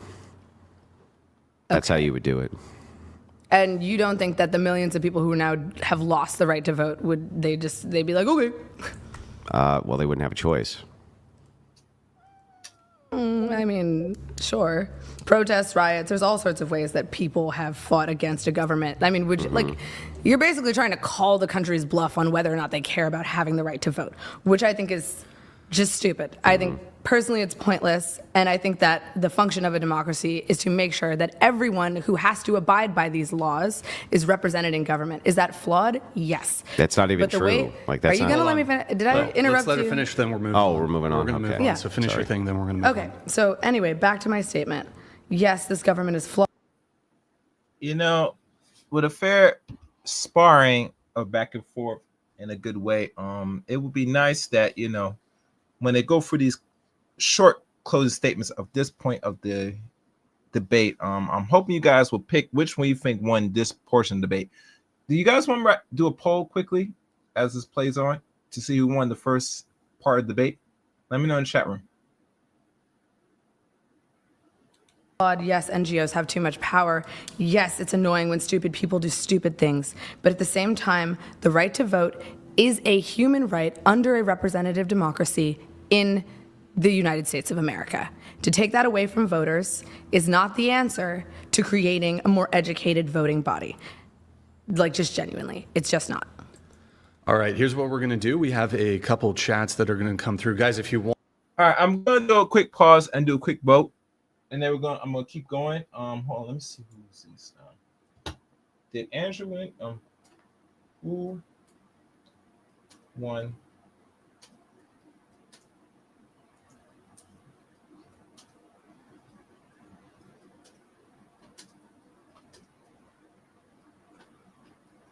One second, guys.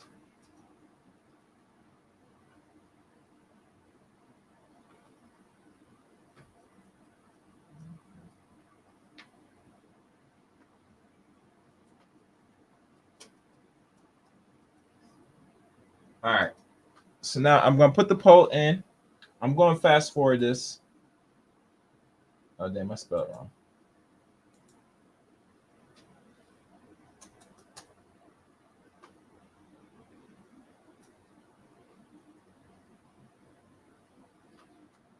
Okay.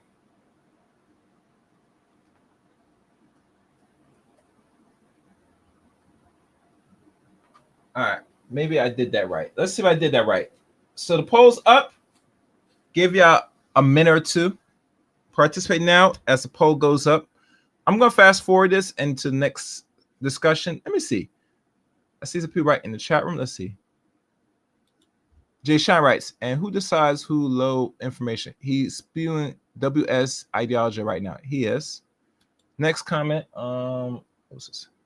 I agree more than her so far. I do think he is basically trying to say in a polite way, only middle-aged white men should vote these arguments. We're used against my parents. I mean, we're used to against my parents 60 years ago. Yeah. One guy, right? Yes. He made terrible arguments so far. Yep. And let's see. The next comment. This is Andrew's never try argue the main points, but beats around the bush, wasting the time. Yeah, I agree. That's exactly what he is saying. Yes. All right. How much time is it? All right. So I'm going to fast forward this. Give me one moment because I didn't really mark the stamps on these. But I'm going to do that now. Let's look. This is 100. What is 108 minutes? So let's look at this now. All right.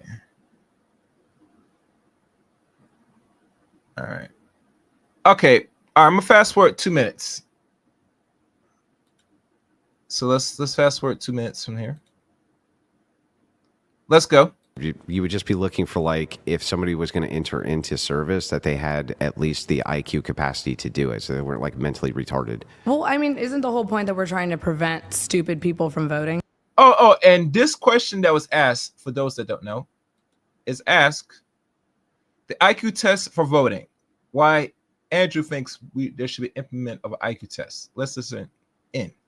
Fair use. That's your whole. No, uninformed voters from voting. Okay, so how does community service inform a voter? Well, so again, what you keep doing is conflating like 4 different things when I say here's all of our possible options. Yeah. Right? And then you're like, well, there's problems with this one. I agree. There's problems within the confines of each of these. But there's some that you just straight up reject and give no arguments for. Like, why is it that we can't just eliminate it from 18 to 35? If you can't be president of the United States until you're 35, it seems feasible that you can't vote until you're 35. Well, if the laws still apply to you between 18 to 35. Yeah, so then your objection's not even to the system. Your objection is actually just still what your argument is, which is a contradiction. But what's to prevent? Hold on. Question. Okay. Pause. But what's to Okay, prevent? final thing. Can a person over 35 be an uninformed voter? Yes or no? Yes, but it's going to be way less regular than people who are younger How than are you that. proving that? Just because if we look at the people who turn out to vote, right, within these demographics, right, it's much less than in the older demographics. And when they're polled, the people in older demographics know much more about the issues than the people in the younger demographics. Really? Yeah. I don't know. My grandma gets all her news from Facebook. We have a message here, Manny Fresh. Question for Naima. Did I say it right? Oh my God, Naima. Okay, just question. Has she ever actually studied Plato's Ship of State? What's an actually intellectual philosophical counterpoint against this biggest issue with socialism and communism? Also, why are you dating your oppressor? What? Typical, okay. I'm good. Feminist? Let's. No response No there? thanks. Okay. I'm All right, sorry. guys, if you want to get a message in, we're going to do $200 TTS. We let a couple below the threshold just come through there. Why don't we bring it back to feminism, Andrew? Force doctrine. Yeah, I I'd believe like is to do where you force doctrine. left off Thank of. you. So Oh there my we God. go. Yeah, we're fine with that. But if she takes it down a rabbit hole, then we have to go down the rabbit hole. So here's my argument. It should be in the rabbit hole. It should stick on the topic at hand. We talking about this thing about feminism. Oh, thank y'all for watching. I broke the record. 51 eyeballs. Appreciate it. Please hit the like button. Let's continue. Let's start with defining these terms. Can we do that? Sure. Yes. So I define feminism. okay, as being a movement towards egalitarianism or equity, okay, with the stated goal of diminishing and eventually destroying patriarchal systems. Sure. That seems to be fairly historically accurate and modernly accurate.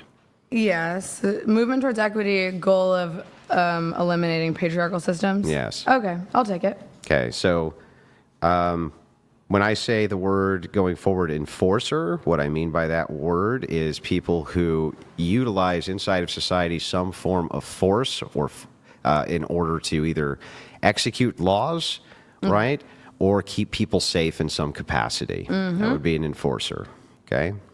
So my argument here is that men ultimately are the enforcement arm of everybody's rights, including other men's, and that women always have to appeal to other men, and so they can't actually get rid of the patriarchy, but must instead comply with the patriarchy. Okay, That's my argument. sure. Do you want to repeat that for me just so I can take a little note? Yeah, that women, basically feminists always have to appeal to the patriarchy for rights no matter what. And so feminism isn't even possible. It's not even a possibility. Okay. Appeal to patriarchy for rights. Okay. So can I ask, do you believe that free will is a privilege? Before the guy answer that question, let's look what's in the chat room. Let me take a look. Okay. And older generations are the main portion of voters' demographics. Anyway, what's the point of Andrew's argument? He just want to go back and forth with the lady, all sporting. That's why he's doing this. Thank y'all. 64 watching. Hit the like button. Likes are free. Broken on a record. Or a right or a privilege? Do you believe free will is a right or a privilege? Does free will just mean do whatever you want? Within the extent that you're not hurting yourself or others or becoming a danger to society. Well, then, yeah, it sure sounds like you're saying it is. I'm sorry, what? Then it would be trivially true that it would have to be, if you're saying that that means you can do whatever you want unless A, B, C, and D, then it would have to be a privilege. Well, okay. So free will, as I'm defining it, is the right to do with you what you want so long as you are not infringing upon another's free will. Then it would trivially have to be a privilege. It would have to be a privilege. Like, by that logic, there would be no way around it. It would have to be a privilege. Why would it have to be a privilege? Well, because the second you do infringe on someone's whatever, right? Yeah. Do you have free will? Well, yes, to an extent. Okay, so free will with some limitations. Let's say, is free will with the limitation? Then it's not free will. Well, what do you want to call it, Andrew? I mean, I would just maybe will. Okay. Do you think that human will is a right or a privilege? I'm not trying to figure out what you mean by this. Human will. Like, do you think that we as a society... How about maybe I can just do it this way? I don't believe that human beings have inherent rights. Okay. Thank you. There we go. Human beings have no inherent rights. Yeah, correct. I think instead what we call rights are actually just collective intuitions which are appealed to force, and then force enforces them. Okay, so all law, are you trying to say that basically all laws are enforced through force, or just Yeah. generally? So all laws ultimately. All laws are enforced by force. Okay. Yeah. So if you think about this, the way that I would say is like, do you agree with me that rights themselves are a social construction? I mean, not really. So my right to own a gun is not a social construction? Yeah, but I'm talking about free will, not like human, like. What does that? Well, I don't understand though. Like, you being able to act in will, I wouldn't dispute with. Like, Yes, you can. that's what I'm saying. You can take actions with your will, but when you say rights, you're saying that those are privileges absent duties. That's a Okay. right, and then a duty, right, would be essentially the opposite of what a right is, right? Yes. Okay, so these privileges that you're talking about, I think if that's what a right is, a privilege absent a duty, then they all seem like they're privileges. Okay, but like, you don't think that I guess my issue with this argument is that it's claiming that power is based solely on force. Yes. Which to me seems like it's advocating on behalf of violence. Yes. That's what is implied. But you see, when you have a feminist mindset like this lady here, you like to take the subtle approach, the soft approach. No, men move by violence. If they can't get through means of words, they go through means of aggression. See how the word works? That's why a lot of women can't really rule certain things, because they understand how the world really works, personally. And Jay Shaw, you could probably agree with me, but this lady does have no idea of the nature of how the world really works. Let's go. Fair use. I mean, In order to enforce and maintain well, yeah, power. that's what force would be. Raw force would be violence. Okay. So that's what it does. Like we advocate that police be able to use violence in order to enforce laws, right? But we would prefer that they avoid it, right? Yeah, Like but ultimately, what makes people comply? The threat of violence, right? But there are other ways to get people to comply, no? Yeah, but what if they don't? Well, I mean, yes, but I feel like This is why you ladies need to sit back and keep quiet. If you cannot get your way by soft means or any form of subversion or any other form of what I like to call other means of intellectual warfare, where you might not have to really pick up a weapon or your fist to get what you want. This is how men really get certain things done, and that is through the violence. Now, anybody want to agree, disagree?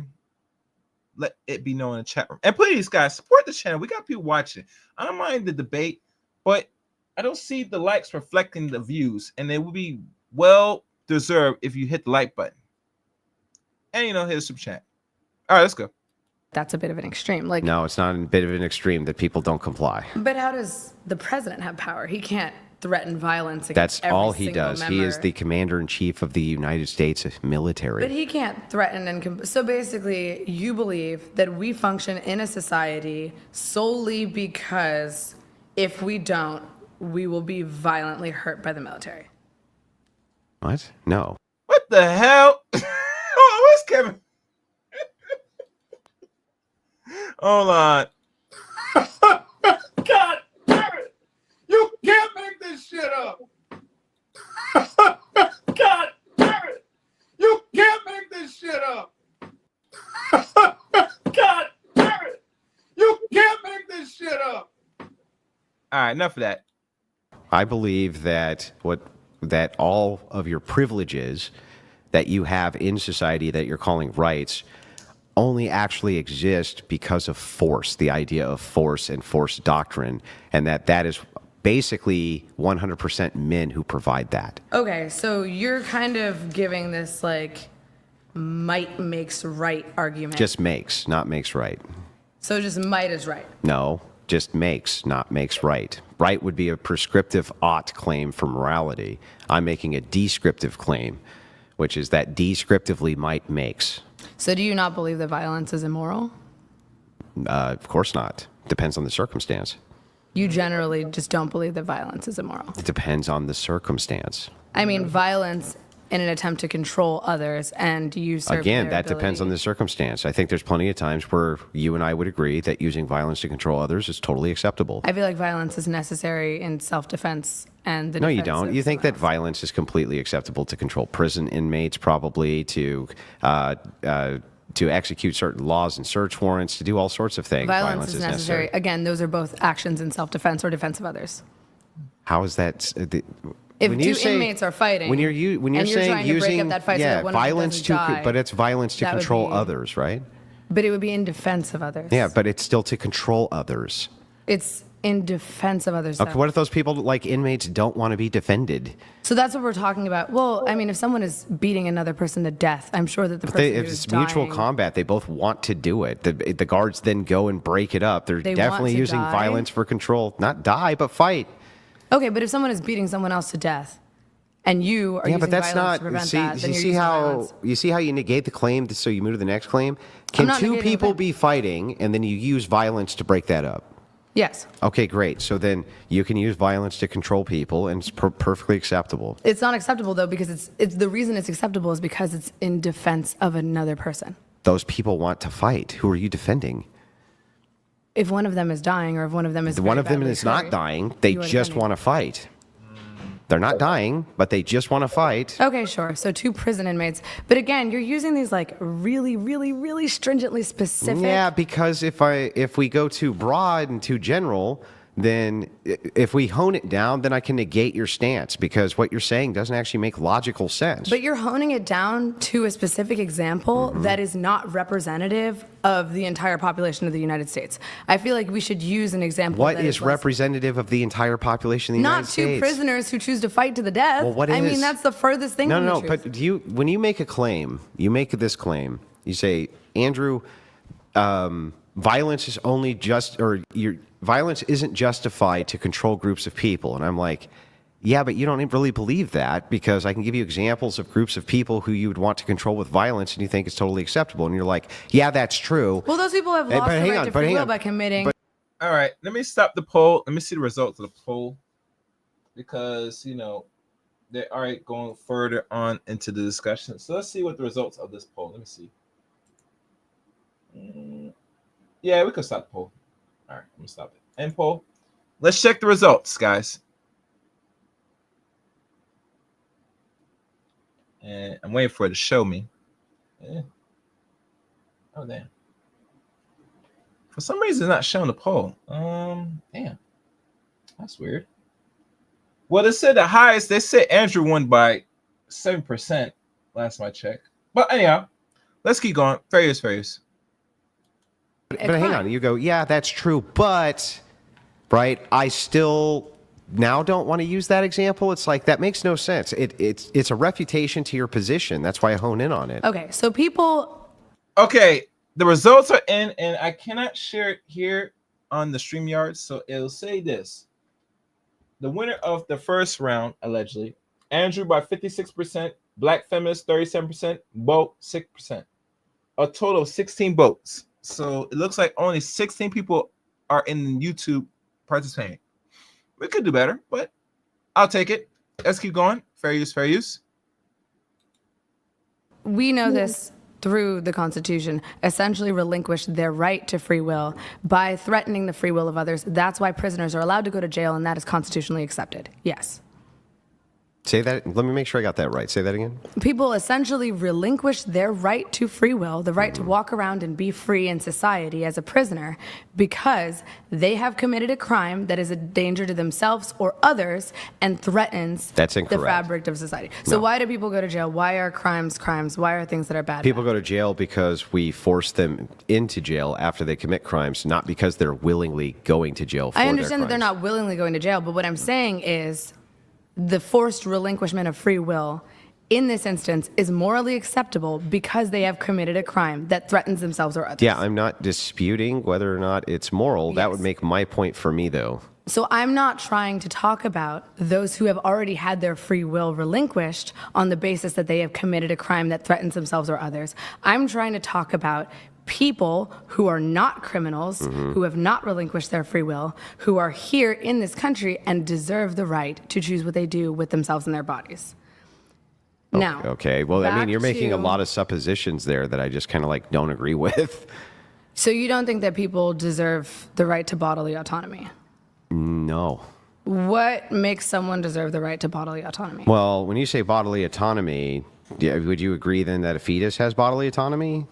I'm talking right now about human beings. Well, I consider those human beings, though. I'm talking right now about people who can talk and walk, who are independent, singular organisms. So people who are in comas, they have no rights? Dude, you keep doing comas and prisoners and fetuses. Just talk about a fucking person. What about that you is a and person. me?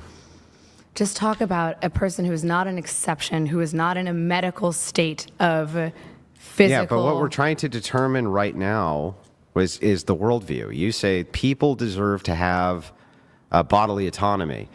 And then you give me the criteria for bodily autonomy, and then I can instantly point to an example where you agree That's that not they. what we're trying to do. What you're trying to do What am I trying is to create do? a gotcha so you don't have to answer the genuine question that I'm asking. What's the you. genuine question you're asking? The question is, do people, regardless of outliers, Mm-hmm. does the average person who has not committed a crime, who is not inside of another person, who is not brain dead or in a coma, deserve bodily autonomy?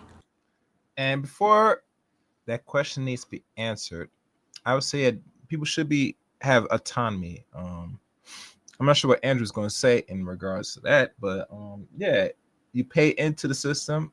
Yeah, you deserve as much as better treatment like everybody else. But we know how this world operates in the capitalist system. You got to pay your way in, unfortunately.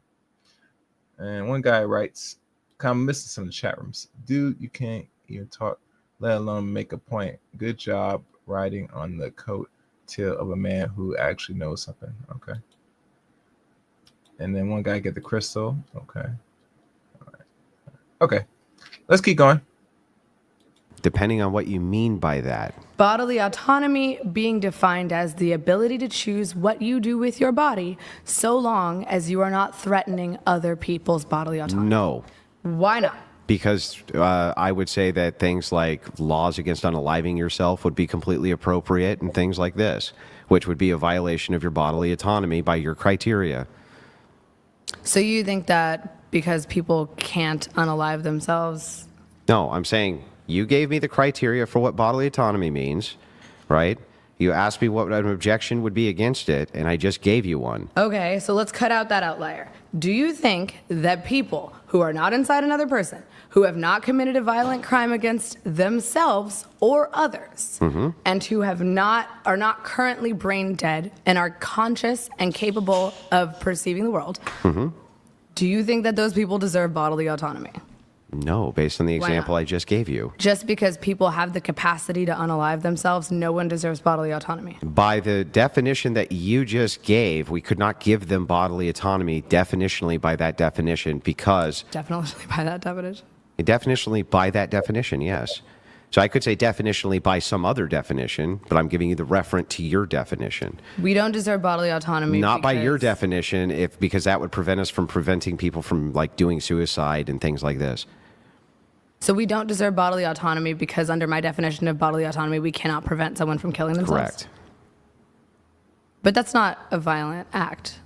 Like, why Yeah, can't- that's a real but why violent can't- act. Why can't, under my definition, you can't prevent someone from killing themselves? Because it would violate your rule for what bodily autonomy is. I said so long as you are not a threat to yourself or others. So that includes you. So you would relinquish your bodily autonomy if you were a threat to yourself. Then I think that it would then just be trivially true that you don't really mean bodily autonomy anymore, because what you do is you say bodily autonomy with all of these exceptions where we can violate bodily autonomy. But that's like 3 exceptions. It's exceptions that... It's not like 3 exceptions. Exist. It's many exceptions. What about somebody who's just like cutting themselves with a razor blade? Can we stop them? What about a person who just says that they want to cut off their right arm because they think it'll be fun? Can we stop them? Like, there's so many examples I can give you of where we would violate people's bodily autonomy. What about a person who's having like a manic episode and doesn't want to go to the hospital? Can we violate their bodily Well, autonomy? they're a threat to themselves or others. So again, that would fall in the... What if they're not a threat? What if they're just having like a manic episode? They don't want to leave their house. You just perceive it that way. happens all the time. Those are homeless Exactly. people, So and they do we have bodily violate that whatever you consider by your definition bodily autonomy. When you say people deserve that, and I say absolutely not by that definition, because I can point to 300 different reasons why we would need to violate So it. is there any definition of bodily autonomy that you think that a Not that I'm human aware being- of. I'm not aware of a definition of bodily autonomy I would agree to that I wouldn't think we should be able to violate. So you don't think that people should have the ability to control themselves and their bodies under any circumstance because I didn't say under any. All right, I'm going to go for the chat room because they're going back and forth, and you know how it is. All right, let's see. There are people, yes. Taking heroin and coke is against what is that? All right. Hold on, let me take a look at something for a second.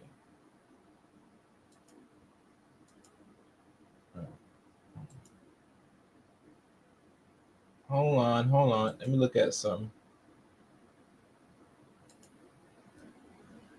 Oh, what I'm doing? I got my other, but let me just take a look on my other screen. All right, okay. Let me read. I keep reading the chat room. Okay. Eating sushi and oysters or pork. Okay. All right, let's go. Any So circumstance. what's the circumstance in which people should have the right to control their body? Yeah. So, well, for me, I would say that if it's in some type of case of will, that you could do that. But I mean, ultimately, You mean I like think free will? Yeah, no, in case of will. So I'm not sure that I believe in some universalized right for bodily autonomy, and you haven't really given me any definitional reason why I should. But here. I don't understand why you don't believe in bodily autonomy. Why don't Because you believe in my why don't understanding people of have what the right to bodily control themselves? autonomy is that you basically have the right to do whatever you want absent the infringement of somebody else's bodily autonomy. Yes. Yeah. Why don't you think people should Because have the right I to do think that I need to many times infringe on people's bodily autonomy for their good or societies. that? Why are you constantly infringing on other people's bodily autonomy? What are you up to? What do you mean? What you just said, I feel the need to. Yeah, well, I would use force doctrine for that, meaning voting, things so like that, when to do you, violate when bodily are you autonomy. forcing? When are you forcing? When I yourself go onto vote. others to bodily? I'm forcing my will when I go vote on other people through force doctrine. No, you're not, because they all have a vote. Great, can I I vote mean, it- not according to okay. you, but I can vote and you can vote, right? yes, Okay, you want abortions to be legal? yes, If I vote against that, am I voting against your bodily autonomy? yes. Thank you. Okay. Can we move on now? No, we can't move on now. No, because we you can't still move on. Okay. Well, Andrew, you still haven't explained why humans don't deserve bodily autonomy. Like, what are I you just saying? explained it to you. So then, should control people? Well, in this case, we would use groupings of laws under. And from my view, it would be like Christian ethics. From your view, it would be like, I don't know, shared bizarre intuitions or whatever, where you think that. I don't know. Well, I don't know where Why it are is that guessing you. What I believe. Stop Do it. you believe in God?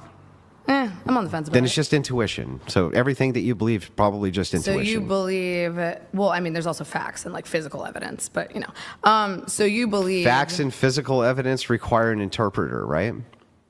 like eyes and ears. They and a brain? require you to interpret them. So you're saying that facts are different for everyone, regardless of how they interpret. Well, they require an interpreter, and the interpreter can interpret them however they choose, and then can make moral prescriptions based on those. But when we get to the moral prescriptions, Facts don't change based on your. but your personal moral perspective. prescriptions based on the facts do. That's Okay, why sure. they require interpreters. So I'm not really willing to kind of cede the Every ground. fact, but you are Yeah. your own personal interpreter now. Yeah, I interpret things correct. Yeah. Yes, okay, and so do I. That's Yeah, I how know, but I facts just work. don't- We I- all see but I- facts and then we make Yeah, our right, own but I have conscious an- judgments about those facts. Right, but I have an based on how epistemic our brains work. foundation that I appeal to for. Pause in the rotation. Make sure you hit the like button, subscribe to the Chaos Rain Show, and please support the channel. You know what to do. I want my money. I told you. Where is my money? Benny. Bring me everyone. I need my money. I need my money. What do you mean everyone? Please support the channel. Like always, you have questions, please put it in the super chat. I've been graced to read some of the questions so far, but as you know, as we continue on, it will go much further for the growth of the channel, the Chaos Rage Show. So if you respect or like the show, please support the channel. You can cash out, super chat. Anyhow, let's continue. Or foundational morals, you don't. You would So just you think appeal that to everyone should intuition. have to subscribe to the Christian God, and that is who decides who has free will? I think that Christian ethics. I'm confused as to what that We're has not to do with even. bodily- We weren't talking about free will. Okay, so then what We're is... talking about bodily autonomy now. Okay, so then based on Your definition of bodily autonomy, Yes. the one that you gave me, Sure. we would definitely need to violate it, and you even agree to that. So And what? Just for abortion or what? no, for the purpose of like suicide, cutting yourself with razor blades, all sorts of various things that you could do to yourself for self-harm, that we would step in and violate your bodily autonomy over. Okay, so outside of those specific examples in which someone is committing an act of harm, which I also removed from my definition of bodily Then I autonomy. don't consider that bodily autonomy anymore by your definition. Okay. Your definition would have to be something Dude, different like the than your right to go definition. to the fucking grocery store. Who has that right? Who are you saying under your standpoint of government, what is it based on your equal force objection So- can women do Yeah. that they should not be allowed So to let's do? untangle some ideas. When you say who has a right to go to a grocery store, who has an inherent right to go to a grocery store, or who has a a physical right enforced by men to go to a grocery store? Which thing are you asking? What do you? An inherent right or some external subjective right that is enforced? Which thing are you asking? I'm saying who has an inherent right to move their body in the way that they want? Nobody has an inherent right to do anything. Nobody. Nobody has an inherent right to do anything. So then how do we gain the physical right to go to the grocery store? Through force. Exclusively through force. Yeah, the only reason that, like, so if, like, let's say the Taliban took over, the grocery store area, do you have the right to go to the grocery store now? No, but that's an anarchic society. Then you're agreeing with me. So then you're saying there's no inherent right. It sounds like you're advocating for anarchy, and the only way that I'm people not advocating for anarchy. The only way that people gain a right is through force. Then we'd all be fighting each other all the time to gain the right to just use our bodies in a basic way. You can cooperate for the purpose of force doctrine. We do it constantly. What do you mean? No, we don't, because we don't live under a force doctrine principle. Yes, we do. Well, how would old people have the power to do anything? How would disabled people have the power? Because to do anything? have. If no one can defend themselves. Because they have force. people who have force, which enable them to do those things. That's how. So then there is power that comes not from force. If people who do not have the power to force can utilize the strength of others on their behalf. The strength of others would be force. Okay, but how did that person at the top who doesn't have force utilize the strength of others? He's utilizing other people's force. Okay, but what is he doing? There you go. There you go. Because he is control and he has influence to others. He don't always has to pull the mic if you're on top. You let others do your work or your nasty work for you. That's how things work. See, at the end of the day, to people that don't understand, nor this is a very sporting debate. The men always had to bring some form of logic to some argument to push back respectfully. And I think most women nowadays don't really see that until we had to bring the logic to them so they could see it. That's why men, unfortunately, are the leaders, as you can see up front. Let's go. Various. To utilize their force because he somehow has power over them. How? He doesn't have, well, it's agreed to power. But the thing about power dynamics, which is interesting, is that if you have control over force, if that were to shift, like let's say the president said some shit that you really didn't like and a big ass mob showed up to take him out, right? And nobody opposed that. Who has force doctrine on their side? That's fair. So I want to go back to this claim. You said hang on. Before we go back to my claim, you said agreed hang to on. Based I want to on force. Wait. And I would like to just ask. Hang on. You said that's fair, though, right? You said that's fair. No, You said that's fair. I'm responding to the words you're saying. If you said agreed to power based on force. Yeah. And that those who are disabled are protected and their will is protected, and those who are elderly are protected and their will is protected. If there's force, yeah. Then why can't you do the same thing with women? Why do women now usurp their right to protection and bodily autonomy under a There's not rights. These aren't rights. It's just force. It is a right. Can women manipulate men to use force on their behalf? Sure, that's happened before. Okay. Great. But they're always going to have to appeal to men's strength for force, no matter what. But I don't think society is intrinsically and implicitly governed by force. And I think advocating for that Which is part creating of society? more violence. Which part of society is not governed by force? Which part? I mean, schools aren't governed by force. Yes, they're People governed go to by force school for because sure.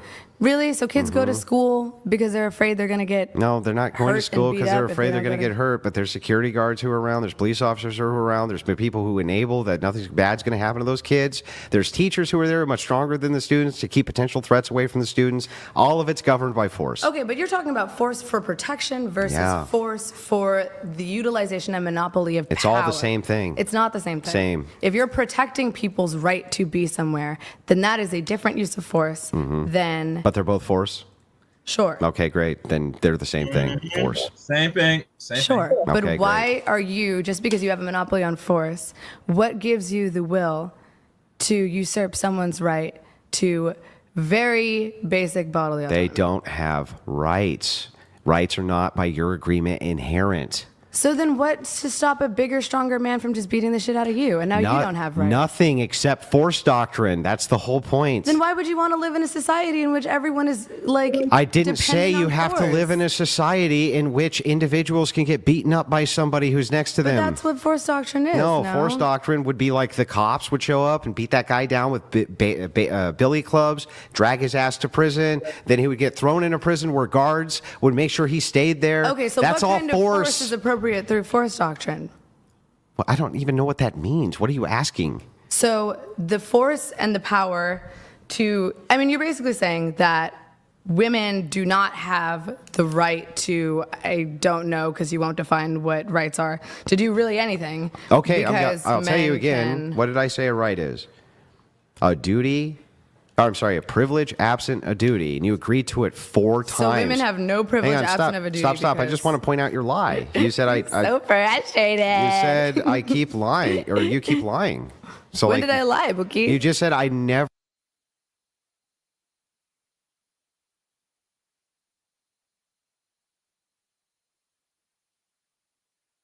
Thanks for watching. Oh, I got 80 people watching. All right, please guys hit the like button. Likes are free.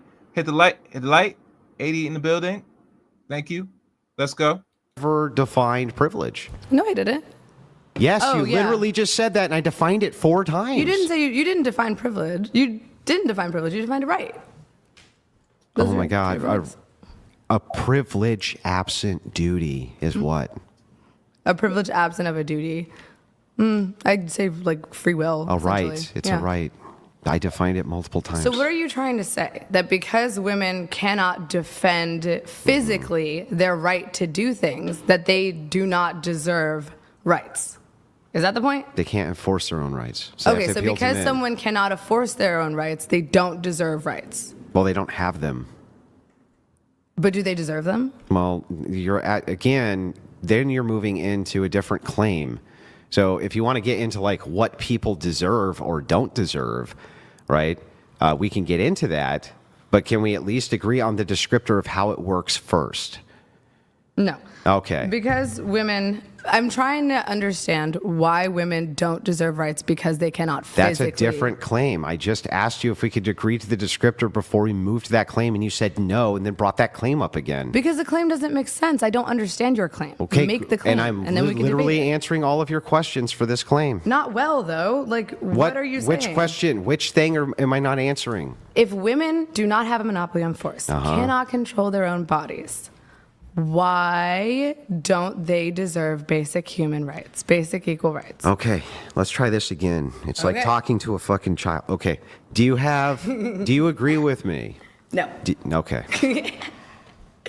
Do you agree with me? I've never seen you this pissed off. This is fucking hilarious. Oh my I'm not God. pissed off. I'm just. Yes, you are. And they No. say women are emotional. Look at him. You're the one freaking out, not me. I'm not freaking out. I think this is hilarious. For me, it's extremely frustrating talking to someone who doesn't actually sounds like an understand emotion. the words that are coming out of my You're mouth. sounding very emotional right now, Andrew. Can we go back? Would you like to get some water? Yeah, can we go back and go through all If you need to these? cry, that's okay. Can we go back I'm through? here for you, my friend. Can we go back through these descriptors now? Sure. Okay. Alrighty. What is a You right? just want to keep defining words? What is a Fucking right? Merriam-Webster over here. What is a right from your perspective?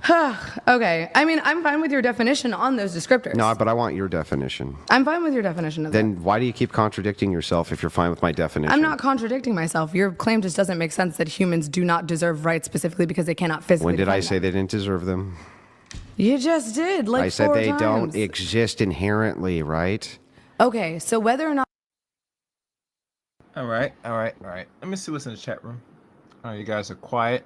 Let me see if I could fast forward this. Maybe I should. Let me see. 130.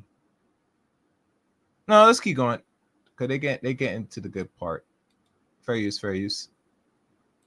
it doesn't exist inherently, does someone still deserve that right? Just They because don't- they cannot they- physically defend themselves. How do you deserve something that doesn't exist? But it does exist. Okay, so now it exists. Does it exist or not exist? I mean, do I have bodily autonomy currently? Yes. Can I go walk around my house and do what I want? Yes. So on a certain level, it does exist. Where? I mean, right here, right now. I'm here on my own free will. So because you can do this, pissing you the fuck off. So because you can do this, you have the right to do this? I'm trying to see what extent. Oh, what a bitch. I can't believe she just said that. Oh my God. sweetie, you're not making it look good. And we already know Andrew is going to be Andrew at the end of the day, but come on, make this more intellectual debate. Do y'all guys find out when women try to keep pushing the issue to try and bait you to really give if they don't like the answer at first, they want you to give an answer in regards that they seem or they deem they accept as a problem? I find it to be a big problem. Wherever the man give you the answer, that's the answer. That's it and the story. It should not be something where we have to keep constantly press the issue. After all, it's like you want to pull your hair. You get migraines when women do this. I don't know how these dudes do it. I don't know if I can do it. I don't have patience, but it is what it is. Let's go. Do you think women should not be allowed to do things because they cannot monopolize and control others based on Do you force? understand that, like... I just don't understand practically what you want out of this. When so women can't force men. It's hard to argue with you because you don't have any understanding of philosophy at all. So when I bring these things up... That's not the issue. The issue is that your philosophy is inherently flawed. It morally doesn't make sense. Okay, I'll tell you what. Negate it. Negate the proposition. Okay, sure. With what I said before. So you're basically saying that people who utilize force to execute laws are those who have the ability to control those laws. My issue is that, and in terms of a movement towards equity or a goal of eliminating, and in terms of feminism, you're saying it's a movement towards equity with the goal of eliminating patriarchal systems. My issue is that I fundamentally do not believe that laws should be exclusively enforced to the benefit of those who have physical power. Okay. That's not a negation of force doctrine. So, like, I don't know what to... You're so philosophically illiterate that you actually don't even understand what I'm saying to you. And you're just regularly illiterate. I mean, dude, like, then just argue the claim. I did argue the claim. But it doesn't make sense. Then falsify it. Okay, just because someone can do something does not mean that they ought to do it. Okay, just so then because men can force women to do what they want doesn't mean that they ought to. So then descriptively, do you agree with force doctrine? I mean, I believe on a blanket, I believe on like a smaller level. I think that interpersonally, someone can use force if they have more force over someone. Okay, let's try this. What is force doctrine? Force doctrine is your whole thing that men have a monopoly on force and human beings have no inherent rights. All laws are enforced by force and violence is used to maintain societal regularity on a certain level. And that women have to appeal to men for their monopoly on force in order to secure their whatever needs or rights or whatever it is they want, right? That's part of force doctrine? Sure, yeah. Okay, do you by agree? Your definition. Then do you agree with the description? Do you agree the description is true? I already said I agreed with the description. That's why I asked argue you your 4 claim. times if you agreed with the description of force doctrine. And I said I agreed with it 4 times. Well, one time I said no to piss you off. But then the other times I said yes. So you agreed with me that when it comes to force doctrine, you agree to the descriptor being true. Sure. Okay, now we can get somewhere maybe. That's what I said. Oh my God. All right. As you get to your said chick, you weirdo, let me read the chat room. She is so annoying, though. She thinks 2 + 2 = 22. I agree. Bro, what mental gymnastics is that Andrew B doing that all day? So does Charlie Kirkland. Yeah, man. I have nothing to say about that. Serious. God. I mean, he never did, but okay. I did, Andrew. So now that we can get past that, now that you've agreed to force doctrine, can you tell me why men should enforce women's rights? Why men should enforce women's rights? I don't necessarily think that... I think that free will is honestly a privilege. I mean, not a privilege. I think that free will is a right. I think that everyone has the right to bodily autonomy. Then you don't agree to force doctrine. Why'd you lie to me?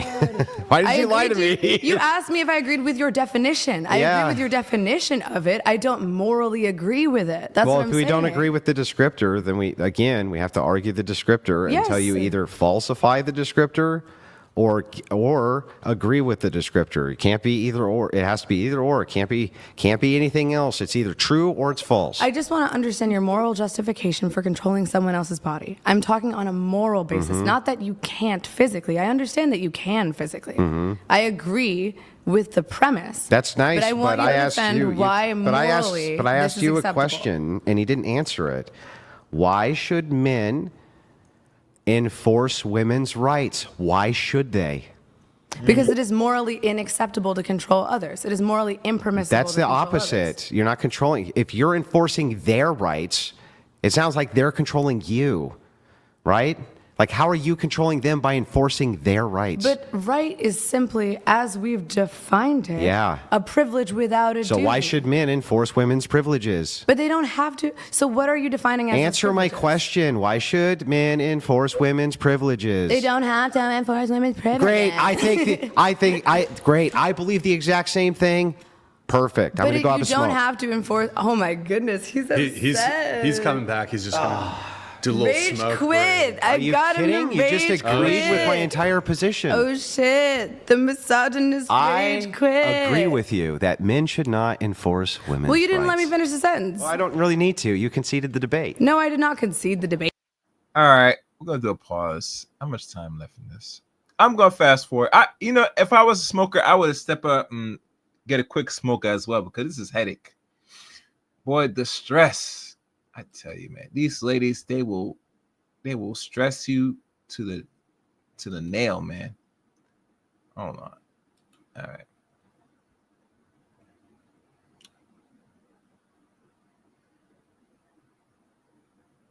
All right, so I'm going to fast forward, guys.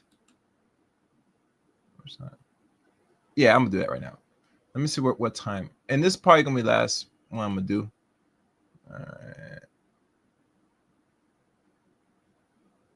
All right, 157. All right, so we're gonna fast forward a little bit. Hope you guys enjoying the stream so far. All right, here we go. Oh, no. Okay. Women do without men enforcing their rights. If men collectively remove any right from women, who can put them back?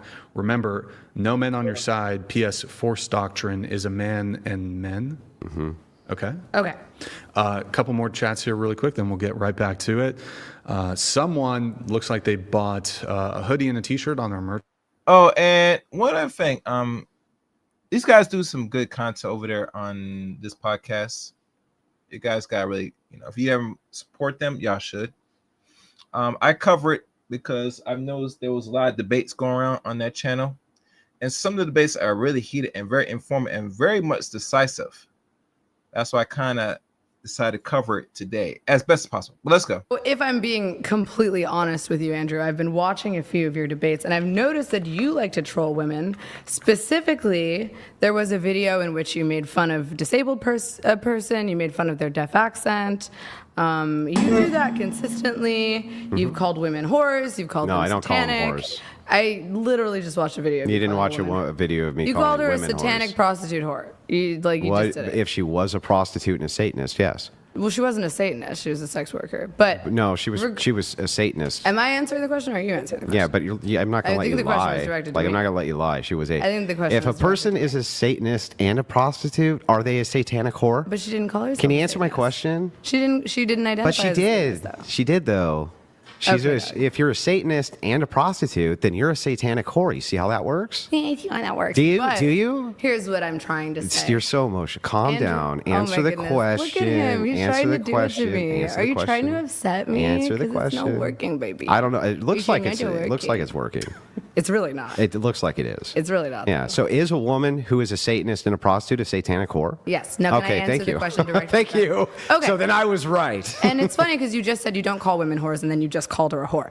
But No, I make my- descriptive statements on Andrew, what is you a don't let me answer the whore. question. I don't think it was I right make to a you. descriptive Somebody statement on what is a paid whore. a ridiculous amount of money to ask me a question, and I would like to answer I it. can't wait to hear it. Okay, to be honest with you, Andrew, I think you debate in bad faith. The whole Whatever that means. concept of I'm trying to dominate my opponent is not necessarily the way to debate. If you're trying to reach a common ground and create a mutual consensus, that is. All right. I have to do it because someone has actually seen value of today's stream. So this one goes out for you, my good friend. Where is it?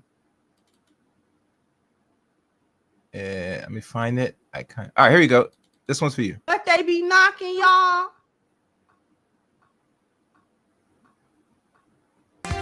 The sonic rings up out of it, and you.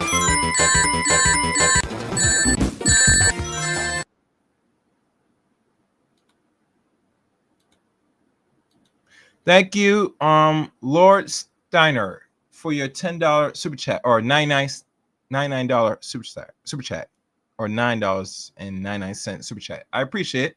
Thank you for supporting the channel. And like always, your guys could support as well if you do so kindly. Let's continue on with the content. Fair use. Fair use.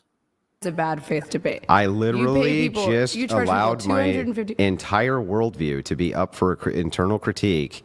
I didn't even push back once, and you still came to my conclusion without me pushing back at all. I'm not That at is your the conclusion. epitome of good faith. We haven't gotten to your conclusion, Andrew. We did. You We agreed didn't. that men have no obligation to enforce male privilege after saying you descriptively agree with force doctrine. But men also That's have it. Done. Okay, but men also have no obligation to enforce their own rights. Great. So, like, how do you create a society in which all rights and all privileges are based specifically on force? To me, that sounds like You'd anarchy. already descriptively agreed and conceded that point, but I'd like to move into feminism whenever no, you're we ready. did not concede that point. I mean, you did, but we have other topics to move into, specifically your feminist view. And since I stayed up to internal critique, it is now your turn for your view. Okie dokie. I just don't think it's morally correct to say you do not deserve rights unless you can Great. What do physically you fight base for your them. morality on? I base my morality on like basic concepts of ethics, Kantian morality, Rousseau's philosophy of ethics. I think that So Kantian ethics, you're a universalist ethicist, you're a deontologist? no, I wouldn't say. Honestly, I feel like neither consequentialism nor deontological ethics like fully encapsulate. So you're a threshold deontologist? I don't know. I think there's merit to both arguments. Okay, so what do you But base if your we would morality like on? to- I think I base my morality on physically how you are impacting other people. If you are hurting That would be others, consequences. Sure, but intent does play kind of a part in consequences. That would be consequences as well. So if I have the intent to do good things and bad things happen to you, you'd say I shouldn't be doing those good things to you, right? No, that's why I'm saying I think that there's a gray area between consequentialism and deontological. So threshold deontology. So, Sure. Okay, great. So you're a threshold deontologist. Can you tell me what you base that on other than your own personal perspective? Do you not believe that it's immoral? It's not to hurt my other turn to people? answer questions. Your turn for the internal critique. Do you not believe it? Well, I believe it's immoral to hurt other people. It is inherently wrong to hurt others. And What that's- makes it inherently wrong? Well, hurting other people is not. You think that's good? That's just you making the claim and then it's called question begging. It's a question begging fallacy. When You're question When I begging. You say, continue to add do you even know questions what to question begging questions. means? What does it mean? Oh my God! What does it Andrew. mean? You're trying to catch me in a logical What does fallacy. it by mean? I'm answering. You're trying to catch me in a logical fallacy. That's by not asking me answering. to- What does it mean? Question begging. You're trying to catch what your does opponent. it mean? It doesn't mean you're trying to catch your opponent. That's not what That's question begging not- means. Will you let me finish? Yeah. Okay. What's it mean? You're trying to catch your opponent in a logical fallacy by asking them questions that inherently create a dissonance. What the fuck are you talking about? That is not what the question begging fallacy is. So then how do you define it? It's not a definitional thing. It's a fallacious thing. When I ask you, is this inherent? You say, listen, it's inherent because it's inherent. It's inherent because it's inherent. That's not what I said. Great. What makes it inherent? What makes your morals inherent? What makes not hurting somebody else being bad inherent? You don't think that hurting other people That's is bad? asking me a question, not answering it. What makes hurting other people bad inherent? Inherently, you are denying them the right to their bodily autonomy. Yeah, but what makes that bad? It's bad because it's hurting them. Hurting Yeah, someone but is what physically makes bad. that bad? You don't think that hurting something That's someone's asking bad? me a question, not answering it. It's bad because it's immoral. It's bad because it's bad. Now you have done a circular, fallacious argument. Sure. What is bad? This thing over here, that's bad. What makes it bad? The fact that it's bad. Why is it bad? Because it's bad? Is that why it's bad? sound like Is a it cat in the hat. bad because it's bad because it's bad? It is inherently wrong to hurt other people. Yeah, what makes it inherently wrong to hurt other people? It is inherently wrong to hurt other people because you are denying them their free will, you are causing them physical pain, and you are participating and exacerbating in suffrage and suffering. What makes that bad, though? You don't think that causing other people to suffer is That's asking me bad. a question. Asking me what makes it bad doesn't describe for me what makes it bad. Hurting someone is bad Because you are denying them their right to free will. Yeah, but what makes that part bad? And perpetuating suffering. Yeah, but what makes that part bad? You don't think that suffering is bad. No, that has nothing to do with what I think. It does have everything to do with what Here's how this you think. conversation is going, just so you know. Sure. I'm like, is eating candy bars bad? And you're like, it's bad. I say, what makes eating candy bars bad? And you It's say, well, unhealthy. because it's unhealthy for you. And I say, but why is being unhealthy bad? And you say, because eating candy bars is bad. You are causing physical harm. Okay, You are disrupting society. So eating a donut is immoral? I'm not talking about candy bars anymore. Is eating I'm a talking about donut your immoral? initial Is eating a statement. donut immoral? No, because you're not causing a physical harm You're to anyone causing else. physical harm? To someone else. It is an exercise So of is your free making will. donuts immoral? No. But even if people are going to eat them and it causes them harm? But eating one donut is not going to cause someone physical harm. My head. Oh my God. The headache. The headache. Oh, I couldn't do it. I couldn't do it. Not me. No, no, no, no. Mm-mm, mm-mm. I don't know how y'all guys could do it. Debating with women nowadays.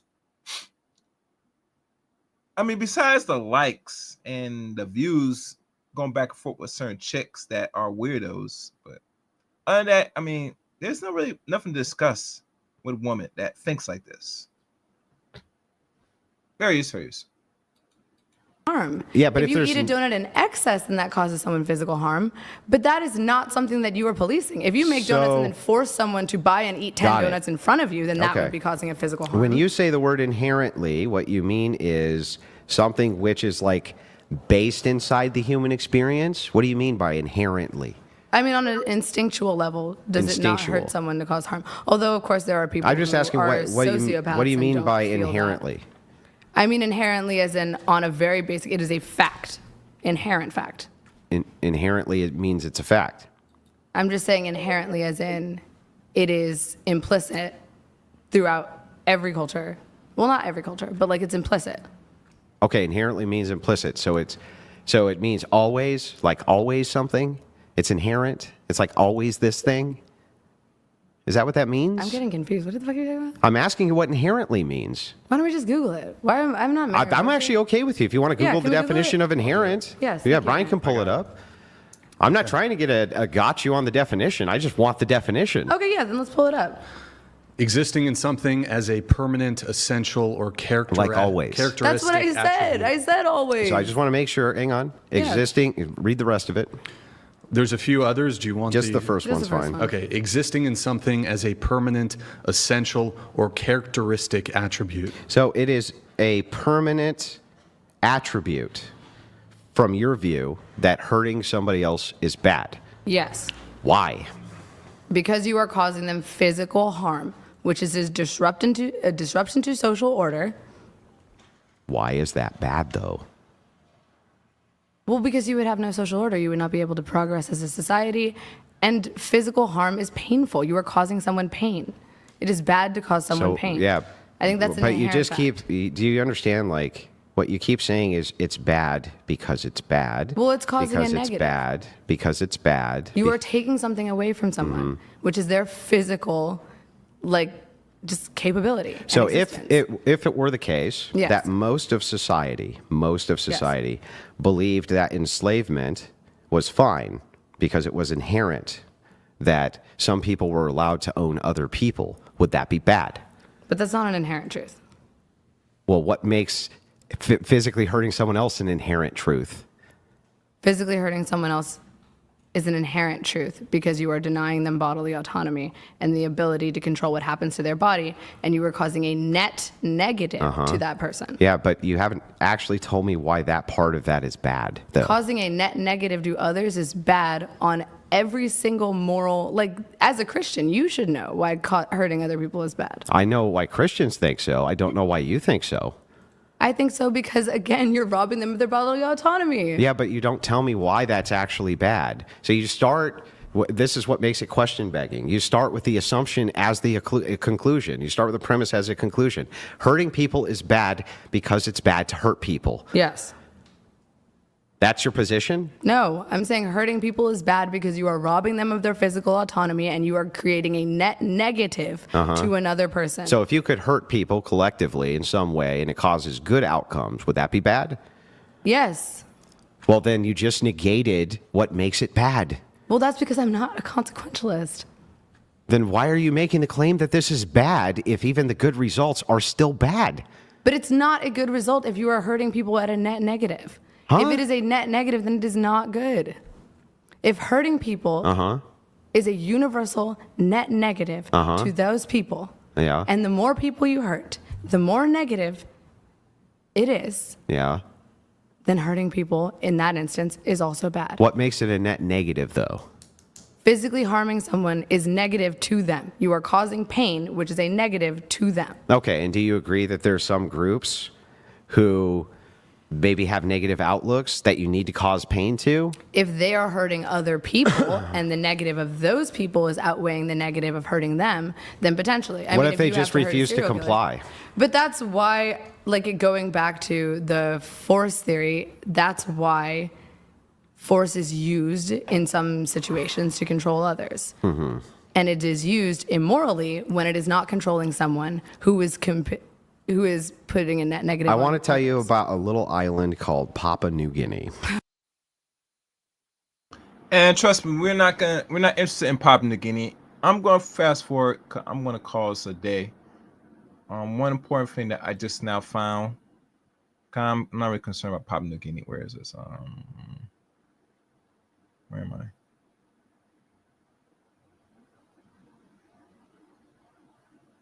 Oh, this one's good. This will be the last thing, and then we'll close this out. Let's fast forward this.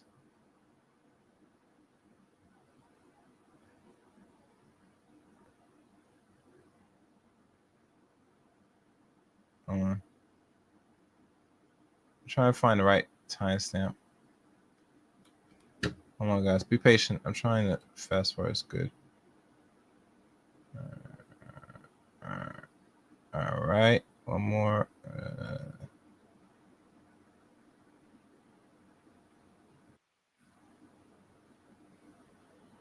All right. Well, let's play it here. Praise. But feminism hasn't caused negative outcomes. But if I could demonstrate that it has, then you would concede it was bad. But it hasn't. But if I could demonstrate that, you would have to concede it's bad, right? Well, you can't. But if I could? You can't.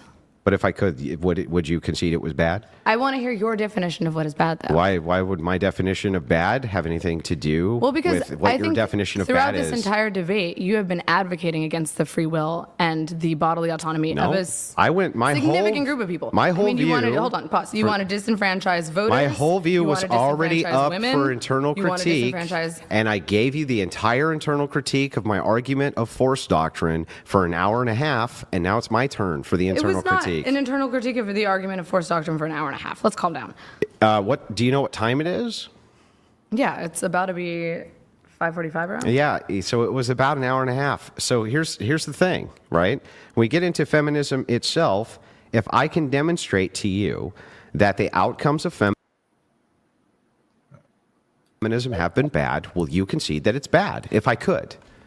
If you can demonstrate that the outcome of feminism is bad, how would you, under the force doctrine, then that would be saying that has nothing to do with my view. No, you're now under internal critique. I'm saying that under the force doctrine, the only way to remove feminism would be through force. If we can both agree, that's not the only way to remove feminism. Really, but I thought all power comes through force. So then what? How would you remove power? The fundamental building blocks of power would still be there, but it would not be the only way to remove feminism. So you believe that there are other ways to fundamentally have and consolidate power besides force? Well, it's not just a matter of power, though, right? So, but that is this is the big problem. Is like you don't even understand what's being said. But here's the thing.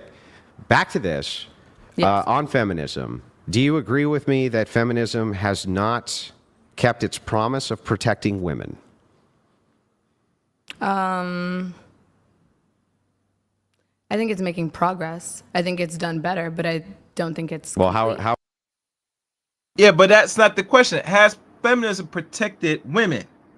Because this is what they unfortunately fought for, right? Am I right, guys? So has it protect women? See the silence? See the silence. She can't answer the question like most of them. Let's keep going. Fairies. How is it done better if we've had now about 150 years of feminism and women are in more dangerous situations they've ever been in the history of the United States? Why do you believe women are in more dangerous situations now? Well, I'm sorry. Do you agree with all of the RAINN statistics on sexual assault and all these various things? Well, sexual assault statistically has increased, but again, the amount of reporting has also increased. And so has STDs. Before sexual assault was not. So has STDs. Well, that affects men and women. So have mental illness, not as much as it does women, and Okay, not as but I much. feel like Hang on, you're not as conflating- much as mental. Hang on, I'm going to give you the laundry list. Sure. Mental illness is much higher in women. Single motherhood much higher in women. Right. Divorcee much higher. Right. All of the by every single conceivable metric for negative outcome, you would have to concede that we've had nothing but negative outcomes from feminism. But I the think you're intact family conflating- home has been completely eliminated due to feminism. That's not true. Yes, it is true. I think you're conflating causation and correlation, though. Okay, I'm sorry.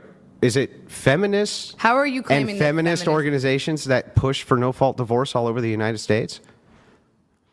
Sure, yes. Yeah, and I'm sorry, but do you think that we divorce have is more necessary. or less intact families because of that? Okay, but living in an unhappy home, like why should people be subject to live in What about the positive outcomes for children? Like even if it were the case that you didn't really like your husband, but your children had better outcomes if you stayed with him, shouldn't you? Your children will not have better outcomes. If they than you did, wouldn't you? I personally would rather live in a family that is separated, but both of my I know parents that's are great happy what and you would healthy personally like to than- do, but if it were the case that I think most children would, though. I mean, if you're yeah, in an if it were the case though. Okay, but what if you're in an abusive If it were the home? case though that you were to be in a relationship with a man, you didn't particularly like him, but you stayed together and your children had better results because you stayed together, right? Would you stay together with him? That's my question. Yes, but what if you're Yes. forgetting about? But you're Okay. forgetting about. Oh, thank you. Matter of fact, let me see. Yeah, that's enough. That's enough. You just prove your point, sweetie. You just prove your point. We don't have to go no further. That's the end of the show. That's it. And you know, like I said, for a lot of women, they think marriage is supposed to be like a Disney. Like you watch something on TV where everything is so nice, sweet, nothing wrong. There's no conflict. There's no struggle. No, bitch, you live in delusion. Anything you do in life, there's going to be some work you have to put in. There's going to be some sense of struggle. Most men go through this. You are no exception to the rule. And when it comes to marriage, you must play your role. And a lot of feminists, and the mindset of most feminists like this lady that debate Andrew, thinks like this. And what you do, gentlemen, do you stay around these type of women or you avoid them? That is solely up to you. I'd like to thank everybody for watching or listening to today's stream. Please leave comments at the end of this video on your take on this. I will look forward to hearing from y'all overall on this whole debate. I only went roughly, I believe, let me see, halfway into this. Or roughly halfway. Roughly. But overall, you know, this was a good debate. I enjoy it. I think I gained some out of this. I hope you do too. And the links to follow me, you can follow my social media links that's in the description of this video below. And please give this video a like if you like it, or thumbs down. I don't care. Well, that, thank y'all for listening to today's stream. If you guys want me to do a part 2 of this, let me know in the comment section if you made this far. Other than that, thank you for watching. Until next time, let chaos reign.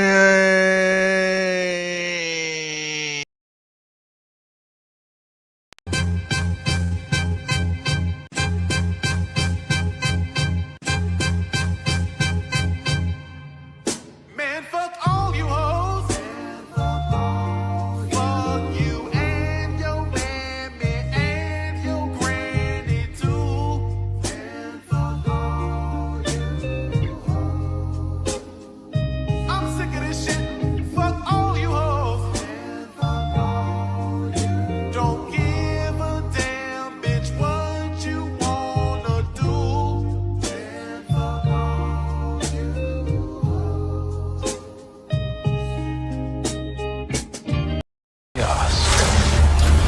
They like the chaos. They like the chaos. So when you're able to Chaos. let that chaos reign with, Chaos. let that chaos reign with, Chaos. let that chaos reign with, Must reign.